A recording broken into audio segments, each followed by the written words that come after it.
जो जान वेले दशमेश पिता जी ने माता जी नूं दस्तार बख्शिश की ते जिहड़े बचन कीते कि जदों भी ये दस्तार दे दर्शन करोगे तुहानूं साडे ही दर्शन होणगे। चैनल दा बारी बारी धन्नवाद मैं इस करके करदा कि अज पहली वार आ गल दी सांझ पा रहे हैं ते असीं चाह रहे हैं कि गल देश विदेश दुनिया के गुरसिखां कोल पहुंचे। तकरीबन बहुत चैनलों ते असीं मुलाकातां कीतियां, जिहड़ियां गल्लां अज इहदे ते बोल रहे आह साधना बारे असीं पहलां नहीं बोल सके, क्योंकि सानूं हुक्म नहीं सीगा जिन्ना चिर सतगुरु दर्शन नहीं सी दिंदे। साडा मन्निया होया सी कि पातशाह इशारा देण फिर बोलिया करिए। तो अज पहली बार इहदे ते शब्द चैनल ते असीं सांझ पा रहे हैं। हाँ जी साध संगत जी, ये ओह लोह है माता देसां दे घर दी जिते प्रशादे तैयार हुंदे रहे। जिन्ने दिन भी सतगुरु माता साहिब कौर माता सुंदर कौर इत्थे रहे, बाद दे विच माता ने इहनूं अपने लिए नहीं वरतिया, प्रेम वजों उसे तरह साਂਭ के रखिया। भागां वाली जोड़ी है जिहड़ी बुरज साहब नूं उदों लगी हुई सी ते सतगुरां दे शोभ प्राप्त है हत्थां दी। आजो ये दर्शन कराइए तुहानूं माता साहिब कौर दे जुत्ते ने। वाहेगुरु जी दा खालसा, श्री वाहेगुरु जी की फतेह। मैं रेनू शबद चैनल दे नाल असीं अज खड़े हाँ जी जिला बठिंडा, पिंड चक फतेह सिंह वाला। यह नगर एक इतिहासिक नगर है जिथे कि श्री गुरु गोबिंद सिंह जी पूरे 9 दिन रहे सन। थोनू अज दर्शन करावांगे इतिहासिक निशानियां दे।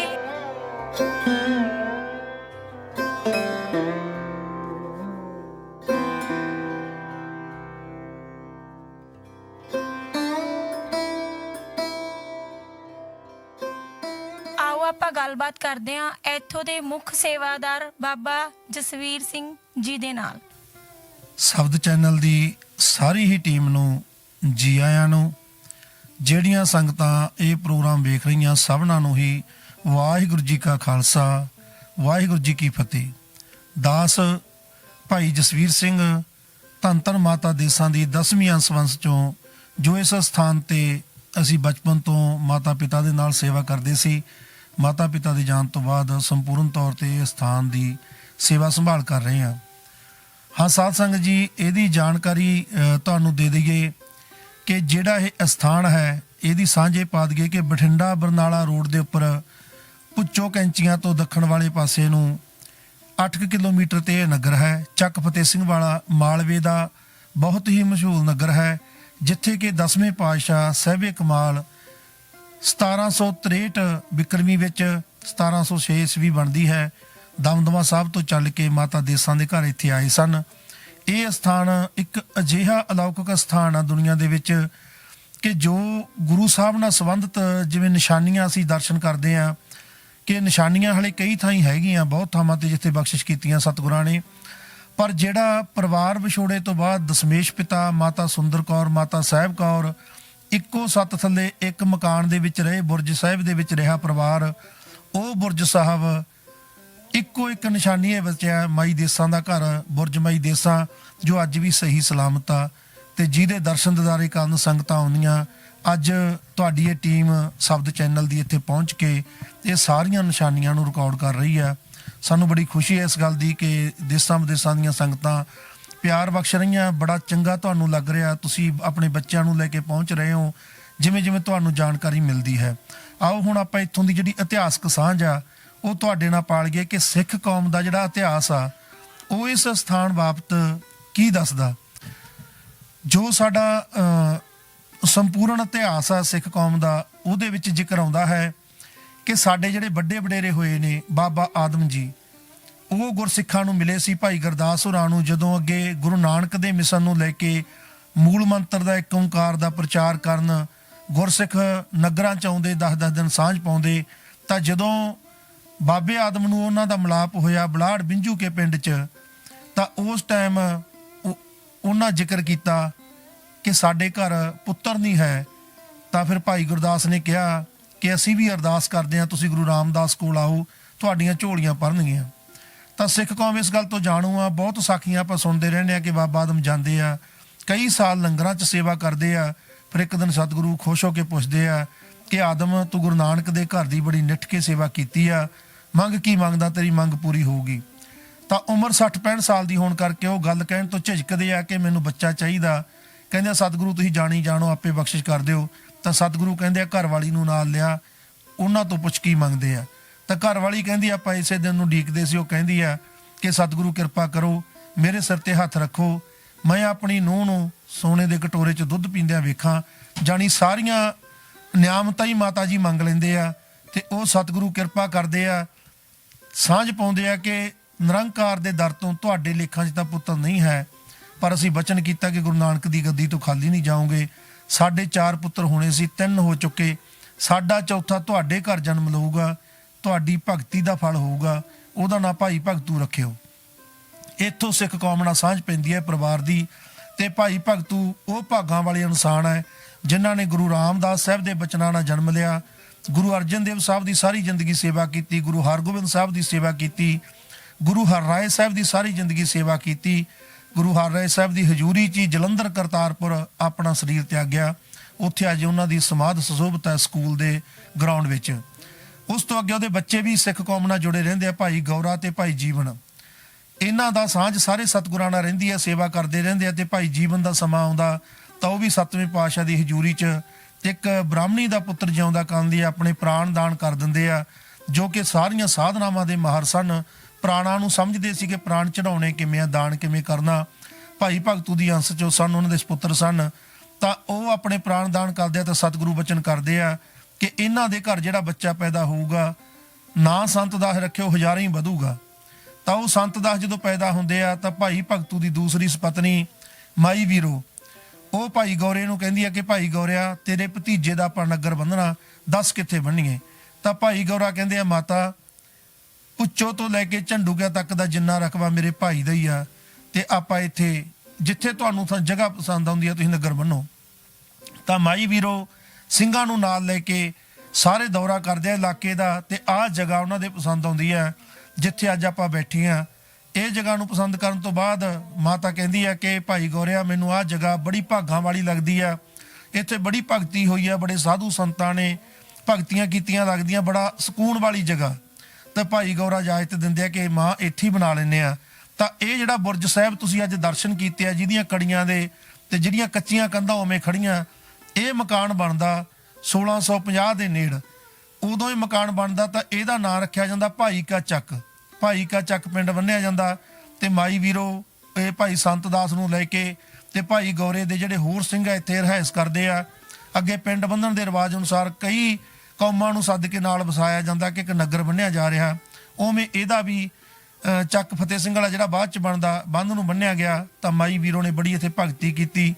ਸੰਤ ਦਾਸ ਵੱਡੇ ਹੁੰਦੇ ਆ ਤੇ ਇਹਨਾਂ ਦਾ ਵਿਆਹ ਹੁੰਦਾ ਬਾਬਾ ਜੇਠੂ ਸਿੰਘ ਦੀ ਲੜਕੀ ਨਾਲ, ਮਾਈ ਦੇਸਾਂ ਨਾਲ, ਜਿਹਨੂੰ ਵਿਆਹ ਕੇ ਲਿਆਂਦਾ ਜਾਂਦਾ। ਮਾਈ ਦੇਸਾਂ ਦਾ ਵਿਆਹ ਭਾਈ ਭਗਤੂ ਦੇ ਖਾਨਦਾਨ ਸੰਤ ਦਾਸ ਨਾਲ ਹੁੰਦਾ। ਉਸ ਤੋਂ ਬਾਅਦ ਉਦੋਂ ਦੇ ਰਿਵਾਜ ਅਨੁਸਾਰ ਸੰਤ ਦਾਸ ਦੇ 3 ਵਿਆਹ ਹੁੰਦੇ ਆ।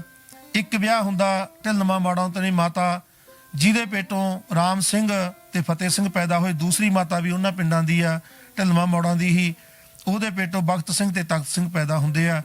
ਇਹ ਸਾਰਾ ਭਰਿਆ ਪਰਿਵਾਰ ਆ ਜਿਹੜਾ ਸਤਿਗੁਰਾਂ ਦੀ ਹਜ਼ੂਰੀ 'ਚ ਹਰ ਸਮੇਂ ਹਾਜ਼ਰ ਰਹਿੰਦਾ, ਸੇਵਾ ਕਰਦੇ ਰਹਿੰਦੇ ਆ, ਸਿਮਰਨ ਕਰਦੇ ਰਹਿੰਦੇ ਆ। ਸੰਤ ਦਾਸ ਦੇ ਨਾਲ ਧੰਨ ਧੰਨ ਮਾਤਾ ਦੇਸਾਂ ਜੀ, ਜਿਨ੍ਹਾਂ ਦੀ ਬਹੁਤ ਪੁਰਾਣੀ ਸਾਂਝ ਇਹ ਪਰਿਵਾਰ ਦੀ ਗੁਰੂ ਪਰਿਵਾਰ ਨਾਲ ਹੈ, ਵੱਡੇ ਵਡੇਰਿਆਂ ਦੀ। ਤਾਂ ਭਾਈ ਸੰਤ ਦਾਸ ਤੇ ਮਾਤਾ ਜੀ ਅਨੰਦਪੁਰ ਸਾਹਿਬ ਜਾਂਦੇ, ਸਤਿਗੁਰਾਂ ਕੋਲ ਰਹਿੰਦੇ, 2-2 4-4 ਮਹੀਨੇ ਲਾ ਕੇ ਆਉਂਦੇ। ਜੋ ਉਹਨਾਂ ਟਾਈਮਾਂ ਦੇ ਵਿੱਚ ਸਤਿਗੁਰੂ ਸੰਗਤਾਂ ਨੂੰ ਨਾਮਦਾਨ ਬਖਸ਼ਿਸ਼ ਕਰਦੇ, ਉਹ ਨਾਮਦਾਨ ਲਿਆ ਮਾਤਾ ਜੀ ਨੇ। ਨਾਮਦਾਨ ਲੈ ਕੇ ਉਹਦੀ ਸਾਧਨਾ ਸ਼ੁਰੂ ਕੀਤੀ। ਤਾਂ ਜਦੋਂ ਇੱਥੇ ਵਾਪਸ ਆ ਜਾਂਦੇ ਆ ਤਾਂ ਹੌਲੀ ਹੌਲੀ ਸਮਾਂ ਗੁਜ਼ਰਦਾ ਰਹਿੰਦਾ, ਪਤੀ ਦੀ ਮੌਤ ਹੋ ਜਾਂਦੀ ਆ। ਤਾਂ ਉਸ ਤੋਂ ਬਾਅਦ ਇੱਕ ਹੋਰ ਤਰ੍ਹਾਂ ਦਾ ਮਾਹੌਲ ਬਣਦਾ ਕਿ ਦੂਸਰੀਆਂ ਮਾਤਾ ਜੀ ਆਪੋ ਆਪਣੇ ਕਾਰਜਾਂ 'ਚ ਬਿਜੀ ਹੋ ਜਾਂਦੀਆਂ। ਤੇ ਮਾਤਾ ਜੀ ਇਹ ਬੁਰਜ ਜਿਹੜਾ ਆਪਾਂ ਅੱਜ ਵੇਖਦੇ ਆ, ਇਹ ਵੰਡਿਆ ਇਹਨੂੰ ਆ ਜਾਂਦਾ ਤੇ ਉੱਪਰ ਇਹਦੇ ਕੋਠੜੀ ਹੁੰਦੀ ਹੈ ਚਵਾਰਾ ਜਿਹਨੂੰ ਕਹਿੰਦੇ। ਤਾਂ ਮਾਤਾ ਜੀ ਹਰ ਵੇਲੇ ਉਸੇ ਸਿਮਰਨ ਨੂੰ ਕਰਦੇ ਆ, ਜਿਵੇਂ ਕਲਗੀਧਰ ਪਾਤਸ਼ਾਹ ਨੇ ਕਿਹਾ ਸੀ ਕਿ ਇੱਕੋ ਹੀ ਏਕ ਓਂਕਾਰ ਹੈ, ਸਾਰੀ ਸ੍ਰਿਸ਼ਟੀ ਦਾ ਕਰਤਾ ਮਾਲਕ ਉਹੀ ਆ, ਜਿਹਦੇ ਨਾਲ ਆਪਾਂ ਨੂੰ ਸਤਿਗੁਰੂ ਨਾਨਕ ਨੇ ਜੋੜਿਆ। ਉਹਨੂੰ ਧਿਆਉਂਦੇ ਰਹਿਣਾ ਤੇ ਗੁਰੂ ਨੂੰ ਚੇਤੇ ਕਰਦੇ ਰਹਿਣਾ। ਤਾਂ ਮਾਤਾ ਜੀ ਨੇ ਉਹੀ ਸਾਧਨਾ ਜਾਰੀ ਰੱਖੀ। ਤਾਂ ਪ੍ਰੇਮ ਨੂੰ ਅਸਾਲਾ ਮਾਰਿਆ ਤਾਂ ਬੇਨਤੀਆਂ ਕਰਨੀਆਂ ਸ਼ੁਰੂ ਕੀਤੀਆਂ ਕਿ ਗੁਰੂ ਪਿਤਾ ਜੀ ਕਿਰਪਾ ਕਰੋ, ਮੇਰੇ ਜਿਉਂਦੇ ਜੀ ਤੁਸੀਂ ਮੇਰੇ ਘਰ ਆ ਕੇ ਜ਼ਰੂਰ ਚਰਨ ਪਾਓ, ਦਰਸ਼ਨ ਦਿਓ। ਤਾਂ ਉਹ ਸਮਾਂ ਵੀ ਆਉਂਦਾ ਜਦੋਂ ਪਾਤਸ਼ਾਹ ਦਮਦਮਾ ਸਾਹਿਬ ਰੁਕੇ ਹੁੰਦੇ ਆ ਤਲਵੰਡੀ ਸਾਬੋ, ਇੱਥੋਂ ਦਰਸ਼ਨ ਕਰਨ ਜਾਂਦੇ ਆ ਰਾਮ ਸਿੰਘ ਹੋਰੀ। ਤਾਂ ਸਤਿਗੁਰੂ ਬੜੀ ਖੁਸ਼ੀ ਨਾਲ ਮਿਲਦੇ ਆ ਰਾਮ ਸਿੰਘ ਫਤਿਹ ਸਿੰਘ ਨੂੰ, ਬਚਨ ਕਰਦੇ ਆ ਕਿ ਰਾਮ ਸਿਆ ਚੱਲ ਕੇ ਤਿਆਰੀਆਂ ਕਰ ਲਾ, ਤੇਰੇ ਨਗਰ ਆਉਣਾ, ਸਾਨੂੰ ਕੋਈ ਬਰਾਗਣ ਰੂਹ ਚੇਤੇ ਕਰਦੀ ਆ। ਤਾਂ ਰਾਮ ਸਿੰਘ ਆ ਕੇ ਤਿਆਰੀਆਂ ਕਰਦੇ ਆ। ਤਾਂ ਪਾਤਸ਼ਾਹ 1763 ਬਿਕਰਮੀ 6 ਈਸਵੀ ਨੂੰ 18 ਜੇਠ ਵਾਲੇ ਦਿਨ ਇਸ ਨਗਰ 'ਚ ਆ ਜਾਂਦੇ ਆ ਕੇ ਪਹਿਲਾ ਉਤਾਰਾ ਜਿੱਥੇ ਅੱਜ ਮੰਜੀ ਸਾਹਿਬ ਗੁਰਦੁਆਰਾ ਉੱਥੇ ਕੀਤਾ ਹੁੰਦਾ, ਪਹਿਲੀ ਰਾਤ ਵੀ ਸਤਿਗੁਰੂ ਉੱਥੇ ਗੁਜ਼ਾਰਦੇ ਆ। ਤਾਂ ਦੂਸਰੇ ਦਿਨ ਮਾਤਾ ਦੇਸਾਂ ਦੇ ਘਰ ਆਉਂਦੇ ਆ ਤੇ ਜਦੋਂ ਆ ਰਹੇ ਹੁੰਦੇ ਆ ਤਾਂ ਮਾਤਾ ਦੇਸਾਂ ਤੇ ਮਾਤਾ ਤੀਸੋ ਦਰਸ਼ਨਾਂ ਲਈ ਬੂਹੇ ਦੇ ਅੰਦਰਲੇ ਪਾਸੇ ਖੜੀਆਂ ਹੁੰਦੀਆਂ। ਤਾਂ ਸਤਿਗੁਰੂ ਜਦੋਂ ਘੋੜਾ ਹੌਲੀ ਕਰਕੇ ਰੁਕਦੇ ਆ ਤਾਂ ਰਾਮ ਸਿੰਘ ਕਹਿੰਦਾ, ਪਾਤਸ਼ਾਹ ਮੇਰਾ ਘਰ ਅੱਗੇ ਅੱਗੇ ਆ ਜਾਓ। ਸਤਿਗੁਰੂ ਕਹਿੰਦੇ, ਰਾਮ ਸਿਆਂ ਤੇਰਾ ਘਰ ਅੱਗੇ ਹੋਣਾ ਭਾਈ, ਸਾਡਾ ਤਾਂ ਆ ਗਿਆ ਜਿੱਥੇ ਅਸੀਂ ਆਉਣਾ। ਇਹ ਕਹਿ ਕੇ ਘੋੜੇ ਤੋਂ ਉਤਰਦੇ ਆ ਤੇ ਬੂਹਾ ਖੋਲਦੇ ਆ। ਮਾਤਾ ਜੀ ਬੜੇ ਚਾਅ ਨਾਲ ਚਰਨਾਂ ਤੇ ਨਮਸਕਾਰ ਕਰਦੇ ਆ, ਮੱਥਾ ਟੇਕਦੇ ਆ।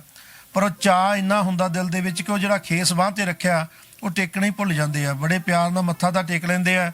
ਸਤਿਗੁਰੂ ਬਾਹਾਂ ਤੋਂ ਫੜ ਕੇ ਖੜੀ ਕਰਦੇ ਆ ਮਾਤਾ ਨੂੰ ਤੇ ਯਾਦ ਕਰਾਉਂਦੇ ਆ ਕਿ ਦੇਸਾਂ ਮਾਈ ਤੇਰੀ ਸਾਈਂਦਾਰ ਸਮਾਈ। ਸਿਰ ਤੇ ਹੱਥ ਰੱਖਦੇ ਆ ਕਿ ਤੇਰੀਆਂ ਜਿਹੜੀਆਂ ਤਾਰਾਂ ਕਰਤੇ ਪੁਰਖ ਨਾਲ ਜੁੜੀਆਂ ਹੋਈਆਂ, ਪਰ ਜਿਹੜੀ ਤੂੰ ਹੀ ਕਰਦਿਆਂ ਤੂੰ ਨਿਸ਼ਾਨੀ ਬੁਣੀ ਆ, ਲਿਆ ਸਾਡੀ ਨਿਸ਼ਾਨੀ। ਜਦੋਂ ਇਹ ਕਹਿੰਦੇ ਤਾਂ ਮਾਤਾ ਦੇ ਚੇਤੇ ਆਉਂਦਾ ਕੋਈ ਖੇਸ ਤਾਂ ਭੇਟਾ ਕਰੇ ਹੀ ਨਹੀਂ। ਤਾਂ ਮਾਤਾ ਖੇਸ ਭੇਟਾ ਕਰਦੇ ਆ। ਇੰਨੀ ਗਰਮੀ ਦੇ ਦਿਨ, ਜੂਨ ਦਾ ਮਹੀਨਾ, ਸਤਿਗੁਰੂ ਖੇਸ ਨੂੰ ਖੋਲ ਕੇ ਆਪਣੇ ਉੱਪਰ ਲੈ ਲੈਂਦੇ ਆ। ਬਚਨ ਕਰਦੇ ਆ ਕਿ ਮਾਤਾ ਅਸੀਂ ਪ੍ਰਸ਼ਾਦਾ ਤੇਰੇ ਕੋਲ ਸਕਾਂਗੇ। ਜੇ ਅਸੀਂ ਇੱਥੇ ਆਏ ਆ, ਖੜੇ ਆ, ਤੇਰੀ ਪ੍ਰੇਮਾ ਭਗਤੀ ਸਦਕਾ ਆਏ ਆ, ਤੇਰੇ ਪਿਆਰ ਸਦਕਾ ਆਏ ਆ, ਪ੍ਰਸ਼ਾਦ ਤੇਰੇ ਕੋਲੇ ਸਕਾਂਗੇ, ਚੱਲ ਕੇ ਤਿਆਰੀਆਂ ਕਰੋ। ਤੇ ਮਾਤਾ ਦੇਸਾਂ ਬੀਬੀ ਤੀਸੋ ਤਿਆਰੀਆਂ ਕਰਦੇ ਆ। ਸਤਿਗੁਰੂ ਰਾਮ ਸਿੰਘ ਨਾਲ ਜਲਦੇ ਆ ਤੇ ਰਾਮ ਸਿੰਘ ਚੁਬਾਰੇ 'ਚ ਉਤਾਰਾ ਕਰਾਉਂਦਾ। ਤੇ ਉੱਥੇ ਸਤਿਗੁਰੂ ਨਿਗਾਹ ਮਾਰਦੇ ਆ ਕਿ ਰਾਮ ਸਿੰਘ ਦੇ ਦੂਸਰੇ ਭਾਈ ਦੇ ਘਰੋਂ ਪੌੜੀਆਂ ਵਧੀਆ ਆਉਂਦੀਆਂ। ਤਾਂ ਰਾਮ ਸਿੰਘ ਨੂੰ ਸੱਦ ਕੇ ਲਾਂਭਾ ਦਿੰਦੇ ਆ, ਰਾਮ ਸਿਆਂ ਤੂੰ ਸਾਨੂੰ ਲੱਕੜ ਦੀ ਪੌੜੀ ਚੜਾਇਆ, ਤੇਰੇ ਭਾਈ ਦੇ ਘਰੋਂ ਵਧੀਆ ਪੌੜੀਆਂ ਆ ਰਹੀਆਂ, ਤੂੰ ਇੱਧਰ ਦੀ ਲੈ ਕੇ ਨਾ ਆਇਆ। ਤੇ ਸਤਿਗੁਰੂ ਵੇਖਦੇ ਆ ਕਿ ਭਰਾਵਾਂ ਦੇ ਵਿੱਚ ਵੀ ਈਰਖਾ ਤੇ ਇਹ ਮਾਈ ਦੇ ਨਾਲ ਵੀ ਆਉਣ ਜਾਣ ਹੈ ਨਹੀਂ, ਸਾਰੇ ਪਾਸੇ ਵਾਰ ਬੰਦ ਕੀਤੇ ਹੋਏ ਆ। ਤੇ ਸਤਿਗੁਰੂ ਉਤਰਦੇ ਆ, ਭਗਤ ਸਿੰਘ ਤਖਤ ਸਿੰਘ ਦੇ ਘਰ ਆ ਜਾਂਦੇ ਆ। ਉਹਨਾਂ ਨੂੰ ਚਾਅ ਹੁੰਦਾ, ਉਹ ਵੀ ਸੇਵਾ ਕਰਦੇ ਆ। ਤੇ ਸਤਿਗੁਰੂ ਦੇਖਦੇ ਆ ਕਿ ਇੱਕ ਵਾਰ ਬੰਦ ਕੀਤਾ ਹੋਇਆ ਕੱਚੀਆਂ ਇੱਟਾਂ ਨਾਲ ਤੇ ਪੈਰ ਦੇ ਜ਼ੋਰ ਨਾਲ ਉਹ ਵਾਰ ਸਿੱਟ ਦਿੰਦੇ ਆ। ਬੂਹਾ ਖੁੱਲ ਜਾਂਦਾ ਤੇ ਪਾਤਸ਼ਾਹ ਬਚਨ ਕਰਦੇ ਆ, ਆਓ ਭਾਈ ਕੇ ਪਰਿਵਾਰੋ, ਤੁਹਾਡੇ ਚੋਂ ਨਫ਼ਰਤ ਦੀ ਦੀਵਾਰ ਤੋੜ ਦਿੱਤੀ ਆ, ਸਾਰੇ ਇਕੱਠੇ ਹੋ ਕੇ ਬੈਠੋ। ਮਾਤਾ ਦੇਸਾਂ ਦੇ ਅੰਦਰ ਬੁਰਜ ਸਾਹਿਬ 'ਚ ਜਾਂਦੇ ਆ। ਇਹ ਬੁਰਜ ਸਾਹਿਬ ਜਿਹੜਾ ਅੱਜ ਆਪਾਂ ਦਰਸ਼ਨ ਕਰਦੇ ਆ, ਦੇ ਮੂਹਰੇ ਉਸ ਟਾਈਮ ਤੇ ਇੱਕ ਕਮਰਾ ਹੋਰ ਵੀ ਸੀ ਜਿਹਦੇ ਦਰਸ਼ਨ ਅਸੀਂ ਵੀ ਕੀਤੇ ਆ, ਸਾਡੀ ਸੁਰਤ 'ਚ ਸੀਗਾ। ਉੱਥੋਂ ਦੀ ਲੰਘ ਕੇ ਅੰਦਰ ਜਾਂਦੇ ਆ। ਡੂੰਘਾ ਪਹਿਲਾਂ ਤੋਂ ਹੀ ਇਸ ਤਰ੍ਹਾਂ ਜਿਹੜਾ ਬਚਪਨ ਤੋਂ ਦੇਣੇ ਆ। ਪਲੰਘ ਤੇ ਸੱਜ ਜਾਂਦੇ ਆ। ਮਾਤਾ ਨੇ ਪ੍ਰਸ਼ਾਦਾ ਤਿਆਰ ਕੀਤਾ ਹੁੰਦਾ, ਸਤਿਗੁਰੂ ਬੁਰਕੀ ਤੋੜਦੇ ਆ, ਮੂੰਹ 'ਚ ਪਾਉਂਦੇ ਆ। ਤੇ ਮਾਤਾ ਆਪਦੀ ਸੁਰਤੀ 'ਚ ਵੇਖ ਰਹੀ ਹੁੰਦੀ ਆ ਕਿ ਸਤਿਗੁਰਾਂ ਨੂੰ ਮੈਂ ਪ੍ਰਸ਼ਾਦਾ ਛਕਾ ਰਹੀ ਹਾਂ। ਤਾਂ ਪਾਤਸ਼ਾਹ ਬਚਨ ਕਰਦੇ ਆ, ਮਾਈ ਜਲ ਲਿਆਓ। ਜਦੋਂ ਇਹ ਕਹਿੰਦੇ ਤੇ ਉਹਨਾਂ ਦੀਆਂ ਅੱਖਾਂ ਖੁੱਲਦੀਆਂ ਤਾਂ ਭੱਜ ਕੇ ਜਲ ਛਕਾਉਂਦੇ ਆ, ਸੰਨਾ ਫੜਾਉਂਦੇ ਆ। ਤੇ ਸਤਿਗੁਰੂ ਪ੍ਰਸ਼ਾਦਾ ਛਕਣ ਤੋਂ ਬਾਅਦ ਸਾਰੀ ਸੰਗਤ ਨੂੰ ਕਹਿੰਦੇ ਆ ਕਿ ਸਾਰੇ ਸਕੋ। ਸਾਰੀਆਂ ਸੰਗਤਾਂ ਜਦ ਪ੍ਰਸ਼ਾਦਾ ਛਕ ਲੈਂਦੀਆਂ ਤਾਂ ਸਤਿਗੁਰੂ ਉਦੋਂ ਫਰਮਾਨ ਕਰਦੇ ਆ ਕਿ ਰਾਮ ਸਿਆਂ ਆਓ ਬੈਠੋ, ਤੁਹਾਨੂੰ ਅਸੀਂ ਦੱਸੀਏ ਕਿ ਜਿਹੜੀ ਮਾਤਾ ਇਹਦੀ ਇੰਨੀ ਜ਼ਿਆਦਾ ਭਗਤੀ ਹੈ, ਇਹਨੇ ਤੂੰ ਹੀ ਕਰਦਿਆਂ ਉਹ ਕਰਤਾਰ ਨੂੰ ਪਾ ਲਿਆ ਹੈ।